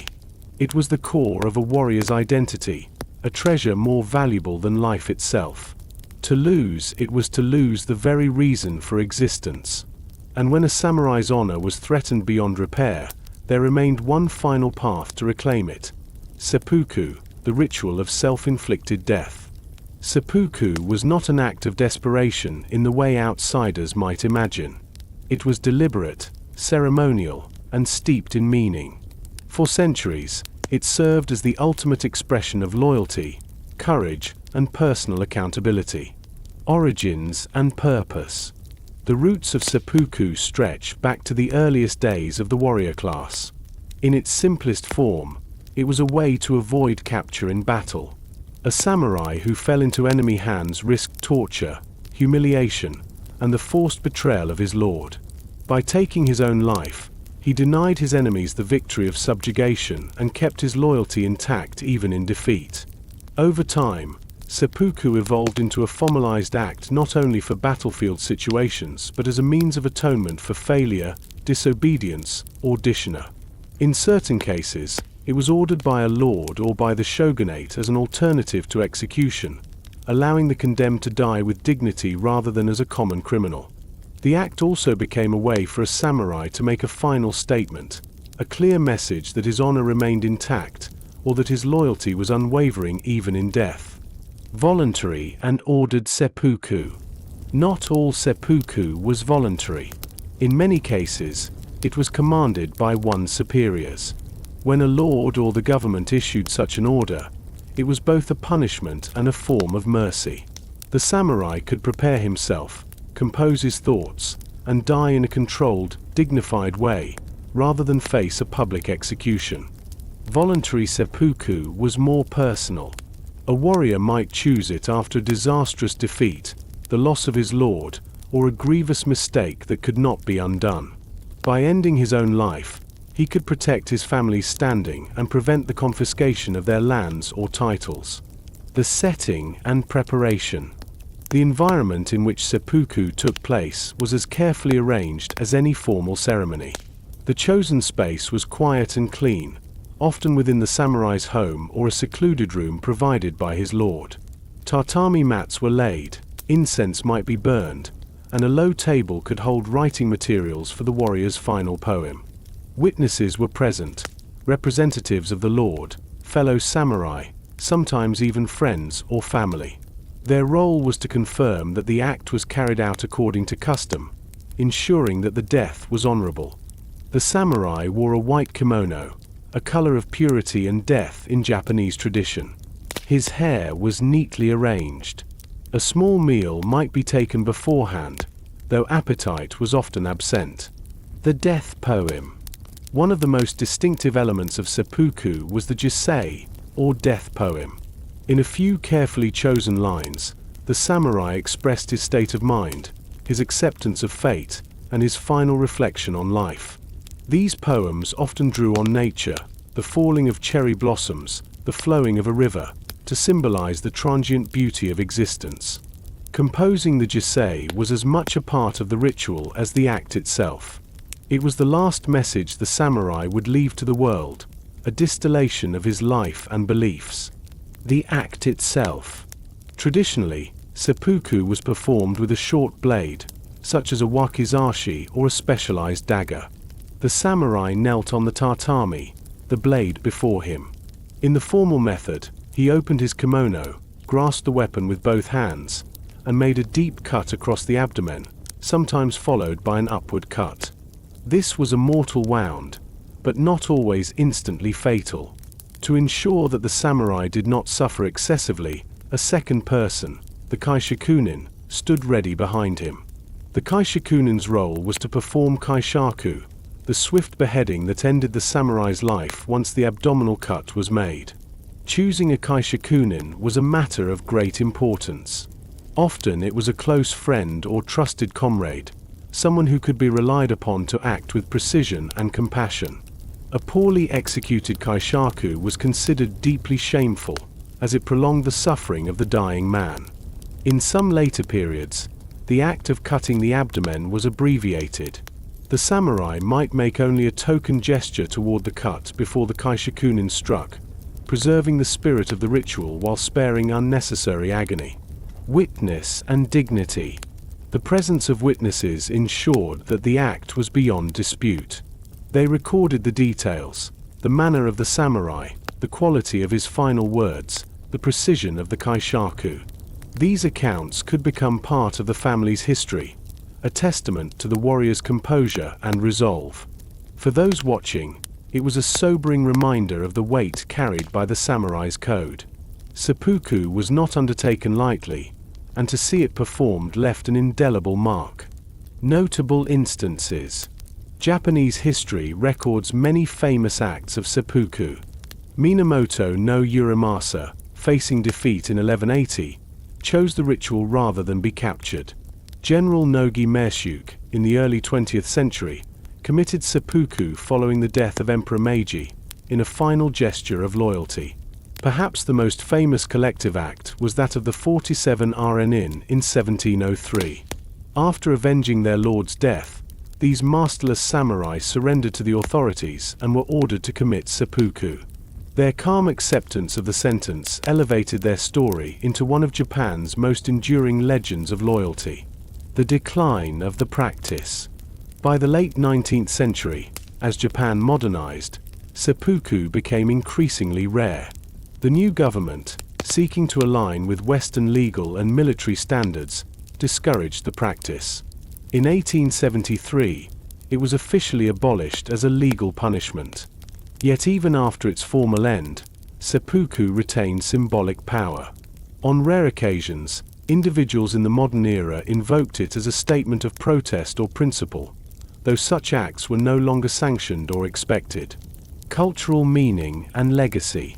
To modern eyes, seppuku can seem incomprehensible, a tragic waste of life for the sake of pride. But within the samurai worldview, it was an act of control over one's fate, a way to leave the world on one's own terms rather than live with disgrace. It embodied the values of Bushido, loyalty, courage, sincerity, and a willingness to sacrifice all for honor. It was also a reminder of the uncompromising demands of that code, which could require the ultimate price for failure. In literature, theater, and film, seppuku remains a potent image, a symbol of resolve, of the thin line between life and honor in the warrior's world. It speaks to the samurai belief that the manner of one's death could affirm the meaning of one's life. Closing reflections.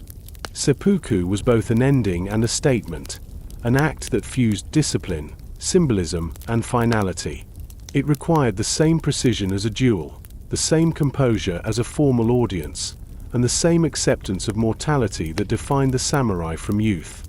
In choosing this path, a warrior left behind more than a body. He left a legacy shaped by his final words, the courage of his bearing, and the memory of a death in keeping with his code.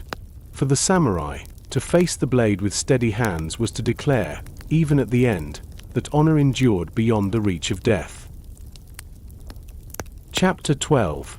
The Unification of Japan. By the mid-16th century, Japan had endured more than 100 years of near-constant war.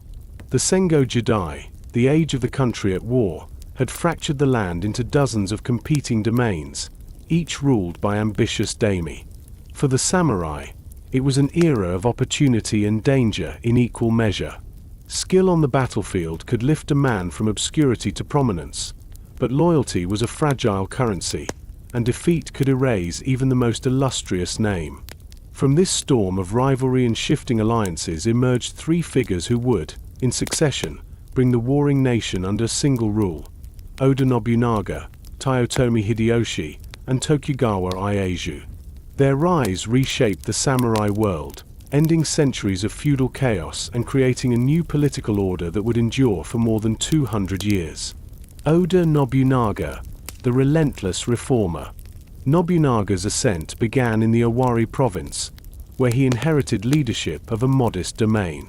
From the start, he proved unwilling to follow tradition simply for its own sake. He embraced new technology, particularly firearms, and used them with an effectiveness that shocked more conservative rivals. In 1560, at the Battle of Okehazama, he faced a much larger force led by Imagawa Yoshimoto. Rather than retreat, Nobunaga launched a surprise attack during a sudden rainstorm, overwhelming the enemy and killing Yoshimoto. This victory cemented his reputation as a commander who could outthink as well as outfight his opponents. Over the next 2 decades, Nobunaga expanded his control through both conquest and diplomacy. He encouraged trade, broke the power of militant Buddhist sects that resisted his rule, and modernized military tactics. His willingness to adopt foreign innovations, from Portuguese firearms to new castle designs, gave him a decisive edge. Yet Nobunaga's rise was not without enemies.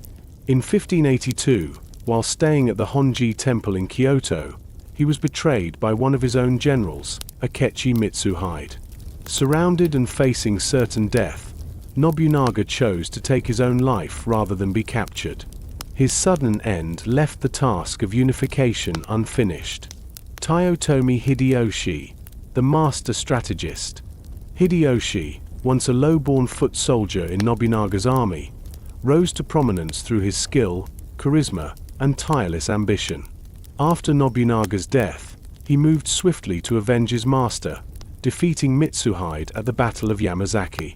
Hideyoshi's path to power was marked less by brute force and more by strategic alliance building. He married political marriages, negotiated with rivals, and rewarded loyalty generously. By 1590, he had subdued the last major holdouts, bringing all of Japan under his nominal control. While Hideyoshi maintained the warrior culture, he also sought to stabilize the country. He conducted a national survey of land and agriculture, disarmed peasants to prevent uprisings, and enforced a strict social hierarchy that separated samurai from farmers, merchants, and artisans. His ambitions, however, extended beyond Japan's shores. Twice he launched invasions of Korea in the 1590s, aiming to use it as a bridge to conquer China. These campaigns drained resources and met fierce resistance, ultimately failing to achieve their goals. Hideyoshi died in 1598, leaving a young son as heir. To protect the boy's claim, he appointed a council of regents, a decision that would plunge the nation back toward conflict. Tokugawa Ieyasu, the patient victor. Among Hideyoshi's regents was Tokugawa Ieyasu, a man known for his cautious patience and long-term vision. When Hideyoshi died, Ieyasu began consolidating power, forging alliances, and quietly positioning himself for supremacy. Tensions between Ieyasu and other regents escalated into open conflict. The decisive moment came in 1600 at the Battle of Sekigahara, where Ieyasu's eastern army faced the western army led by Ishida Mitsunari. The battle was vast, involving tens of thousands of troops, and its outcome was shaped by defections and betrayals on the field. Ieyasu's forces prevailed. In 1603, he was appointed shogun by the emperor, formally establishing the Tokugawa shogunate. His government would rule Japan for more than 2.5 centuries, bringing an unprecedented era of peace known as the Edo period. Impact on the samurai. The unification of Japan under these three leaders transformed the role of the samurai. For generations, they had lived in a world where war was constant and loyalty often tested by battle. Under Tokugawa rule, large-scale conflict virtually disappeared. Samurai became administrators, scholars, and bureaucrats, managing the domains and serving their lords in civil capacities. The skills of governance, law, and finance became as important as martial ability. Yet the warrior code remained, preserved through training, ceremony, and the stories of past campaigns. The Tokugawa government maintained strict social order. Samurai alone were permitted to wear the two swords, a visible symbol of their status. Domains were carefully balanced to prevent any single daimyo from amassing enough power to threaten the shogunate. Travel and trade were regulated, and foreign contact was tightly controlled. The end of an era of chaos. For the common people, unification brought stability after generations of uncertainty. Villages no longer feared sudden raids by rival lords. Roads became safer, commerce flourished, and agriculture expanded under consistent governance. For the samurai, however, peace was a double-edged sword. The absence of war meant fewer opportunities for glory, and some found it difficult to adapt to roles that no longer required the battlefield. Still, the values of Bushido endured, woven into the daily conduct of the warrior class. Closing reflections. The unification of Japan was not the work of a single man but the culmination of decades of ambition, strategy, and shifting fortunes. Oda Nobunaga broke the old order, Toyotomi Hideyoshi wove the pieces together, and Tokugawa Ieyasu secured the framework that would hold for centuries. For the samurai, this new age demanded a different kind of discipline, not the constant readiness of war, but the steadiness required to serve in peace. Though the clamor of the battlefield faded, the spirit of the warrior remained, carried forward in duty, loyalty, and the quiet knowledge that stability had been won at a great price. Chapter 13. Peace and Decline. The victory at Sekigahara in 1600 and the establishment of the Tokugawa shogunate 3 years later ended more than a century of civil war. For the first time in generations, Japan's provinces were united under a single, stable government. For the common people, this was a blessing. Roads became safe to travel, crops could be planted without fear of raiding armies, and entire communities began to think in terms of years and decades instead of the next season's conflict. For the samurai, however, this new era brought a profound change. Their world had been defined by war, by loyalty tested in battle, by reputations won and lost on fields of blood.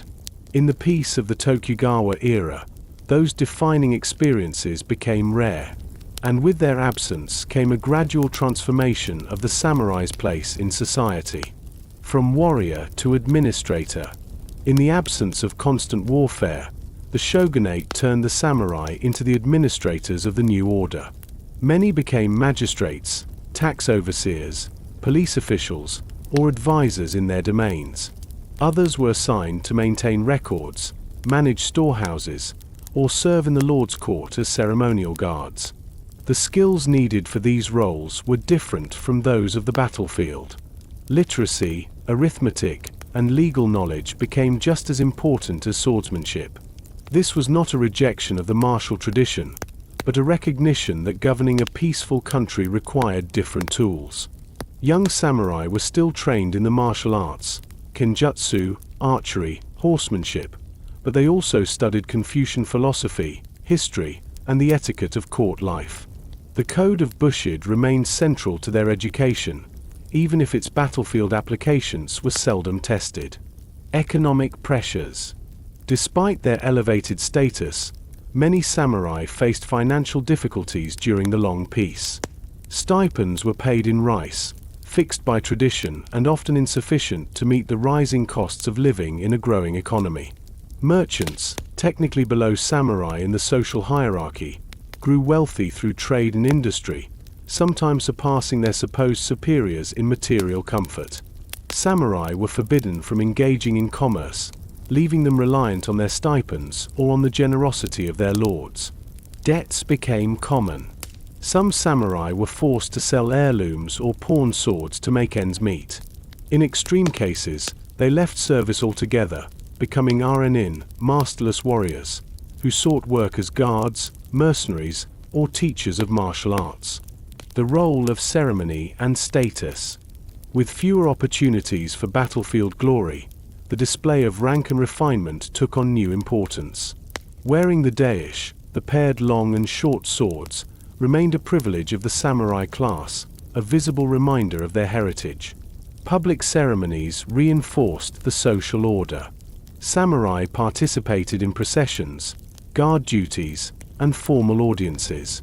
The discipline of these events was meant to preserve the dignity of the warrior class, even if the nature of their service had changed. Castles became less like fortresses braced for attack and more like administrative centers. Their walls still rose proudly over the towns, but within them, ink brushes often replaced spears as the tools of governance. The persistence of martial culture. Though the battlefield was quiet, the martial spirit did not vanish. Sword schools flourished, each preserving distinct traditions and techniques. Competitions and demonstrations kept skills sharp, and some domains conducted regular military drills to ensure readiness in case of rebellion or foreign threat. Archery and horseback riding remained part of the samurai's training, though often as ceremonial arts rather than practical necessities. Ritualized forms, or kata, emphasized discipline, precision, and the link between martial skill and personal character. The tea ceremony, poetry, calligraphy, and gardening were encouraged as pursuits that balanced the warrior's spirit with refinement. This blending of martial and cultural education was seen as the hallmark of a complete samurai. Tension beneath the surface. While peace brought stability, it also bred restlessness. For some, the absence of real combat left a void. Ambition that once found its outlet on the battlefield now sought expression in politics, intrigue, or scholarly achievement. Others struggled with a sense of purposelessness, serving in ceremonial roles that felt far removed from the ideals of their ancestors. RNN became a recurring concern for the shogunate. Without masters, these men lived outside the tight structure of domain loyalty. Some turned to teaching or hired themselves out as guards, but others resorted to banditry or political agitation. Famous incidents, such as the vendetta of the 47 RNN, reflected both the enduring loyalty of samurai ideals and the disruptive potential of men without masters. Isolation and external threats. The Tokugawa policy of Seppuku, or national isolation, kept foreign influence to a minimum. Only limited trade with the Dutch and Chinese was permitted through the port of Nagasaki. This isolation shielded Japan from the political and military upheavals sweeping other parts of the world, but it also meant that samurai life evolved without the pressures of foreign war. Rumors of foreign ships and potential invasions occasionally stirred unease, prompting military reviews and minor fortification projects. Yet for over 2 centuries, no large-scale external threat tested the shogunate's forces. Gradual erosion of authority. Over time, the rigid social order began to show cracks. Wealthy merchants subtly influenced politics through loans and patronage. Commoners who prospered in trade or skilled crafts sometimes lived more comfortably than impoverished samurai. This imbalance, though tolerated for a time, eroded the practical distinction between classes. Some samurai took pride in their heritage regardless of income, while others felt the sting of humiliation in having less material wealth than those they outranked by birth. The seeds of change. By the early 19th century, external pressures began to grow. Western nations, armed with advanced ships and weapons, sought to open Japan to trade. The arrival of Commodore Perry's black ships in 1853 forced the shogunate to confront realities that centuries of isolation had delayed. Samurai were once again called upon to consider the defense of the nation. For some, this was a revival of purpose. For others, it signaled the beginning of the end for the world they had known. Closing reflections. The Tokugawa peace transformed the samurai from warriors of the field to stewards of the domain. Their swords still hung at their sides, but more often they served as symbols than as tools of survival. In this long calm, the samurai preserved their traditions, refined their culture, and governed with a discipline born of centuries of warfare. Yet peace also carried the quiet erosion of their role, as economic strain, shifting social realities, and the absence of battle slowly changed the nature of their identity. When the storm of change finally came in the mid-19th century, the samurai stood at a crossroads, guardians of an order that had kept the country stable, yet heirs to a legacy whose purpose was fading in the modern age. Chapter 14. The Last Stand. By the mid-19th century, the world beyond Japan's shores was changing rapidly. Steamships crossed oceans in weeks, not months. Nations armed with industrial weapons sought new markets and resources. For more than 2 centuries, the Tokugawa shogunate had kept such forces at a distance through isolation. But in 1853, that shield broke when Commodore Matthew Perry's fleet arrived in Edo Bay. The sight of the black ships, billowing smoke and bristling with cannons, shocked the nation. The shogunate, recognizing it could not match such power, agreed to treaties that opened a handful of ports to foreign trade.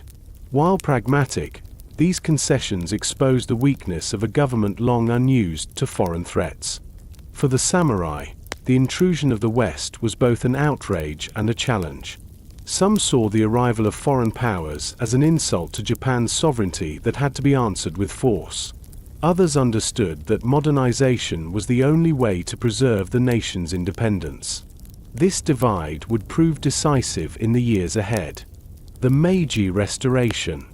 In 1868, a coalition of imperial loyalists, many from powerful Western domains such as Satsuma and CHSH, overthrew the Tokugawa shogunate in what became known as the Meiji Restoration. They declared the restoration of political authority to the emperor, though real power lay with the new government formed by these domains. The Meiji leaders sought to transform Japan into a modern state. They adopted Western military technology, reformed the education system, and reorganized the economy. Feudal domains were replaced with prefectures under centralized control. The samurai, once the backbone of the country's military and administration, were now one class among many in the eyes of the new government. The dissolution of the samurai class. Reform came quickly. The government commuted the samurai stipends into government bonds, ending their guaranteed income. The wearing of swords in public, once the defining privilege of the samurai, was prohibited for most. A conscript army, open to all classes, replaced the hereditary warrior elite. For some samurai, these changes brought opportunity. They joined the new army, entered politics, or became educators and industrialists. Others struggled to adapt. Without stipends, many fell into poverty. The loss of legal status and the right to bear arms was felt not only in material terms but as an erasure of identity. The ideals of Bushido persisted in spirit, but the social structure that had sustained them was crumbling. Seeds of rebellion. Resentment toward the Meiji government grew among those samurai who felt betrayed by the rapid dismantling of their way of life. Many were particularly angered by the government's decision to end Japan's centuries-old policy of isolation and adopt Western customs. Domains that had once supported the restoration began to feel that its promises had been broken. Among the most discontented was Satsuma, a domain whose warriors had played a central role in toppling the shogunate. One of Satsuma's most famous sons, Seg Takamori, had been a leader in the restoration and an advocate for modernization. Yet he became increasingly critical of the new government's direction, especially its willingness to accommodate Western powers. The Satsuma Rebellion. In 1877, tensions erupted into open conflict. Seg, having resigned from the government and returned to Satsuma, became the figurehead for a revolt against Tokyo's authority. The rebels were largely disaffected samurai, men who saw themselves as the last defenders of Japan's true spirit. The government responded with its modern, conscript army, soldiers armed with rifles, backed by artillery, and trained in Western-style tactics. The samurai rebels, though skilled in traditional combat, were at a severe disadvantage against such firepower. The conflict came to a head at the Battle of Shiroyama in September 1877.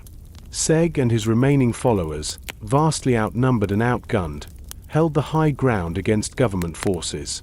4 days, they resisted artillery bombardment and repeated assaults. When their ammunition was exhausted, the samurai made a final charge with swords drawn. It was a hopeless act, yet it embodied the ideals they fought for: loyalty, courage, and the refusal to surrender. Seg was mortally wounded in the attack. According to some accounts, he was assisted in ending his life by a comrade to preserve his dignity.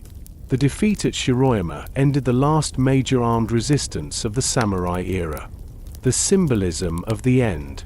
The fall of the Satsuma rebels was more than a military defeat. It marked the symbolic end of the samurai as a class. Their traditions, attire, and privileges were now part of history. The new Japan was a modern nation-state with a centralized army, industrial ambitions, and a political system modeled on Western powers. Yet the legacy of the samurai did not vanish. Bushido ideals found new expression in the military, in schools, and in business ethics. Stories of the Satsuma Rebellion, and particularly of Seg Takamori, became part of Japan's national narrative, blending history with legend. Seg himself was later pardoned posthumously, and statues were erected in his honor, portraying him not as a rebel but as a patriot whose loyalty to Japan had never wavered. Life after the last stand. For those samurai who survived the Meiji transition, adaptation was the only path forward. Some opened schools to teach martial arts, preserving their traditions for future generations. Others entered the new economy, working in trade, agriculture, or government service. The wearing of swords became largely ceremonial, reserved for military officers or formal occasions. Armor, once a daily necessity for warfare, was stored away as heirlooms or displayed in homes as reminders of a bygone era. The persistence of the spirit. Even as the outward trappings of samurai life faded, the inner code endured. Discipline, loyalty, and the pursuit of self-mastery continued to influence Japanese society. In the decades to come, these values would be reshaped and, at times, repurposed for new political and cultural aims.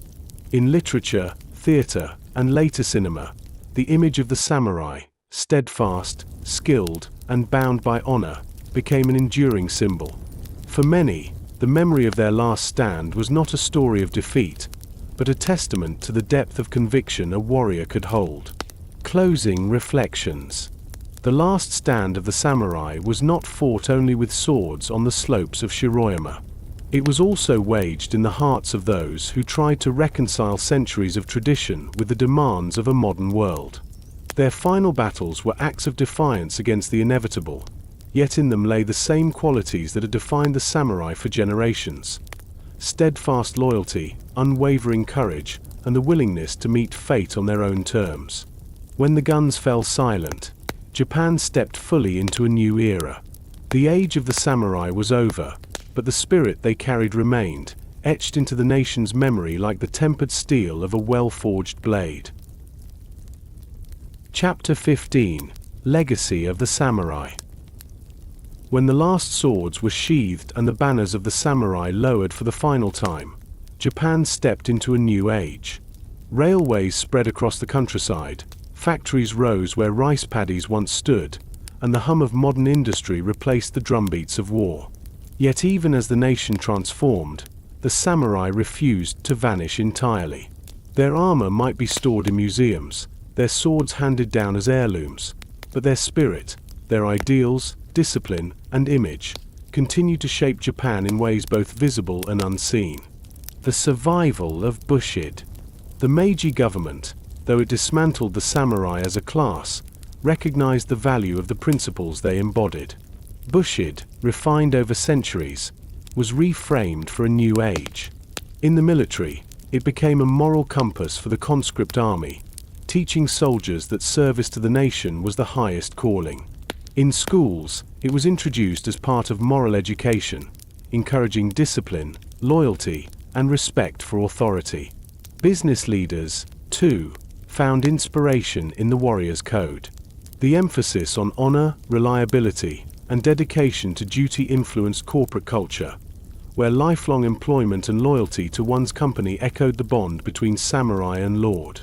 Over time, these adaptations softened the harsher elements of Bushido, the readiness to die for honor, the strict social stratification, while preserving its emphasis on integrity and perseverance. The samurai in arts and literature. Even as Japan modernized, artists, playwrights, and novelists found in the samurai an inexhaustible source of inspiration. Historical epics recounted famous battles, tales of loyalty, and acts of seppuku performed with unwavering resolve. The story of the 47 Ronin became a national legend, retold countless times in theater, woodblock prints, and later, film.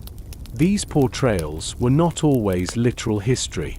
Over time, the samurai became idealized, depicted as paragons of virtue whose honor was absolute. In reality, the feudal world had been filled with as much intrigue and ambition as loyalty and courage. But the romanticized image resonated with a society seeking continuity with its past while navigating rapid change. In literature, the samurai often served as symbols of the tension between tradition and progress. They could represent noble resistance to corruption or, in other stories, the dangers of clinging too tightly to a world that no longer existed. The global fascination. The appeal of the samurai eventually crossed Japan's borders. In the late 19th and early 20th centuries, as Japan emerged as a modern power, foreign visitors were drawn to the mystique of these warriors from a land that had, until recently, been closed to outsiders. Collectors sought antique swords and armor. Scholars studied the history of Bushido, sometimes interpreting it through their own cultural lenses. By the mid-20th century, samurai themes began to appear in Western novels, films, and even philosophy, influencing ideas about honor and personal discipline far from Japan's shores. Directors like Akira Kurosawa brought samurai tales to international audiences, with films such as Seven Samurai capturing the universal struggle between duty, sacrifice, and the will to survive. These works inspired filmmakers around the world, their influence visible in everything from westerns to modern action cinema.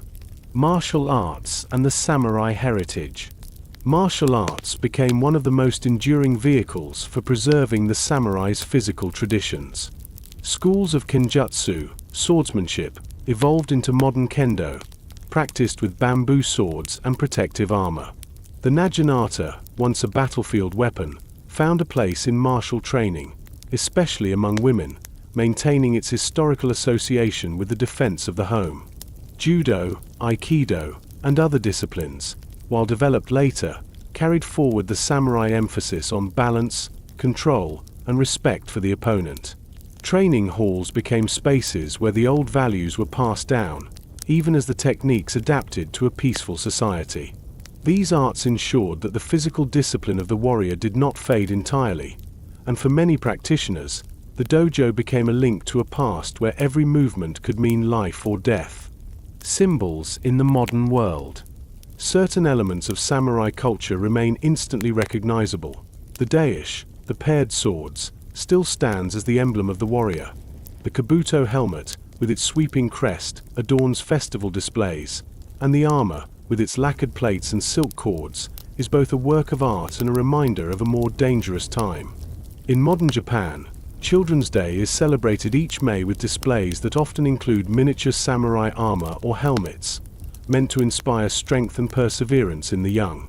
These traditions tie the next generation to values rooted in centuries past. The samurai in national memory. The place of the samurai in Japan's memory is complex. They are celebrated as loyal defenders of their lords and as models of integrity. Yet historians acknowledge that their world was also one of political maneuvering, shifting alliances, and harsh discipline.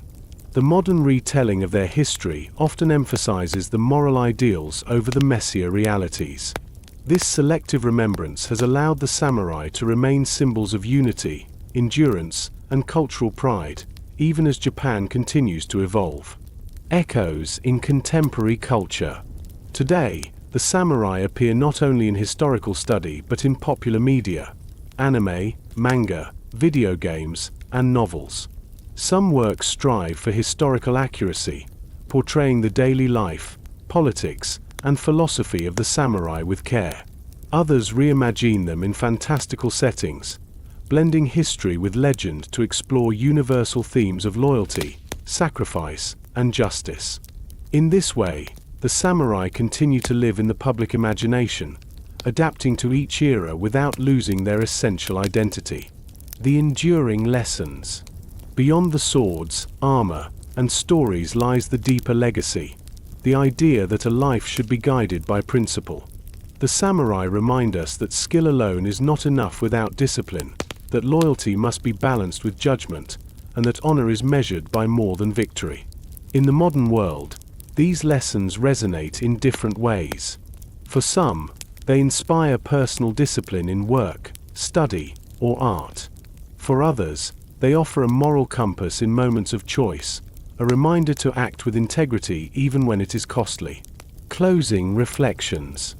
The age of the samurai has passed, yet its shadow still stretches across Japan and beyond. In the measured strike of a kendo practitioner, in the quiet rituals of the tea ceremony, in the pages of history and the frames of film, their presence endures. They were not perfect, nor were they always noble in the ways legend remembers, but they lived, and often died, by a code that sought to give meaning to service, loyalty, and the mastery of self. As the centuries continue to turn, the samurai remain more than figures of the past. They are part of an ongoing conversation about how to live with purpose, how to meet challenges with courage, and how to leave behind a name worthy of remembrance. In that sense, The warriors who once strode the fields of Japan have never truly left. They walk quietly beside us, in the values we honor, the stories we tell, and the ideal that life, however brief, can be lived with dignity.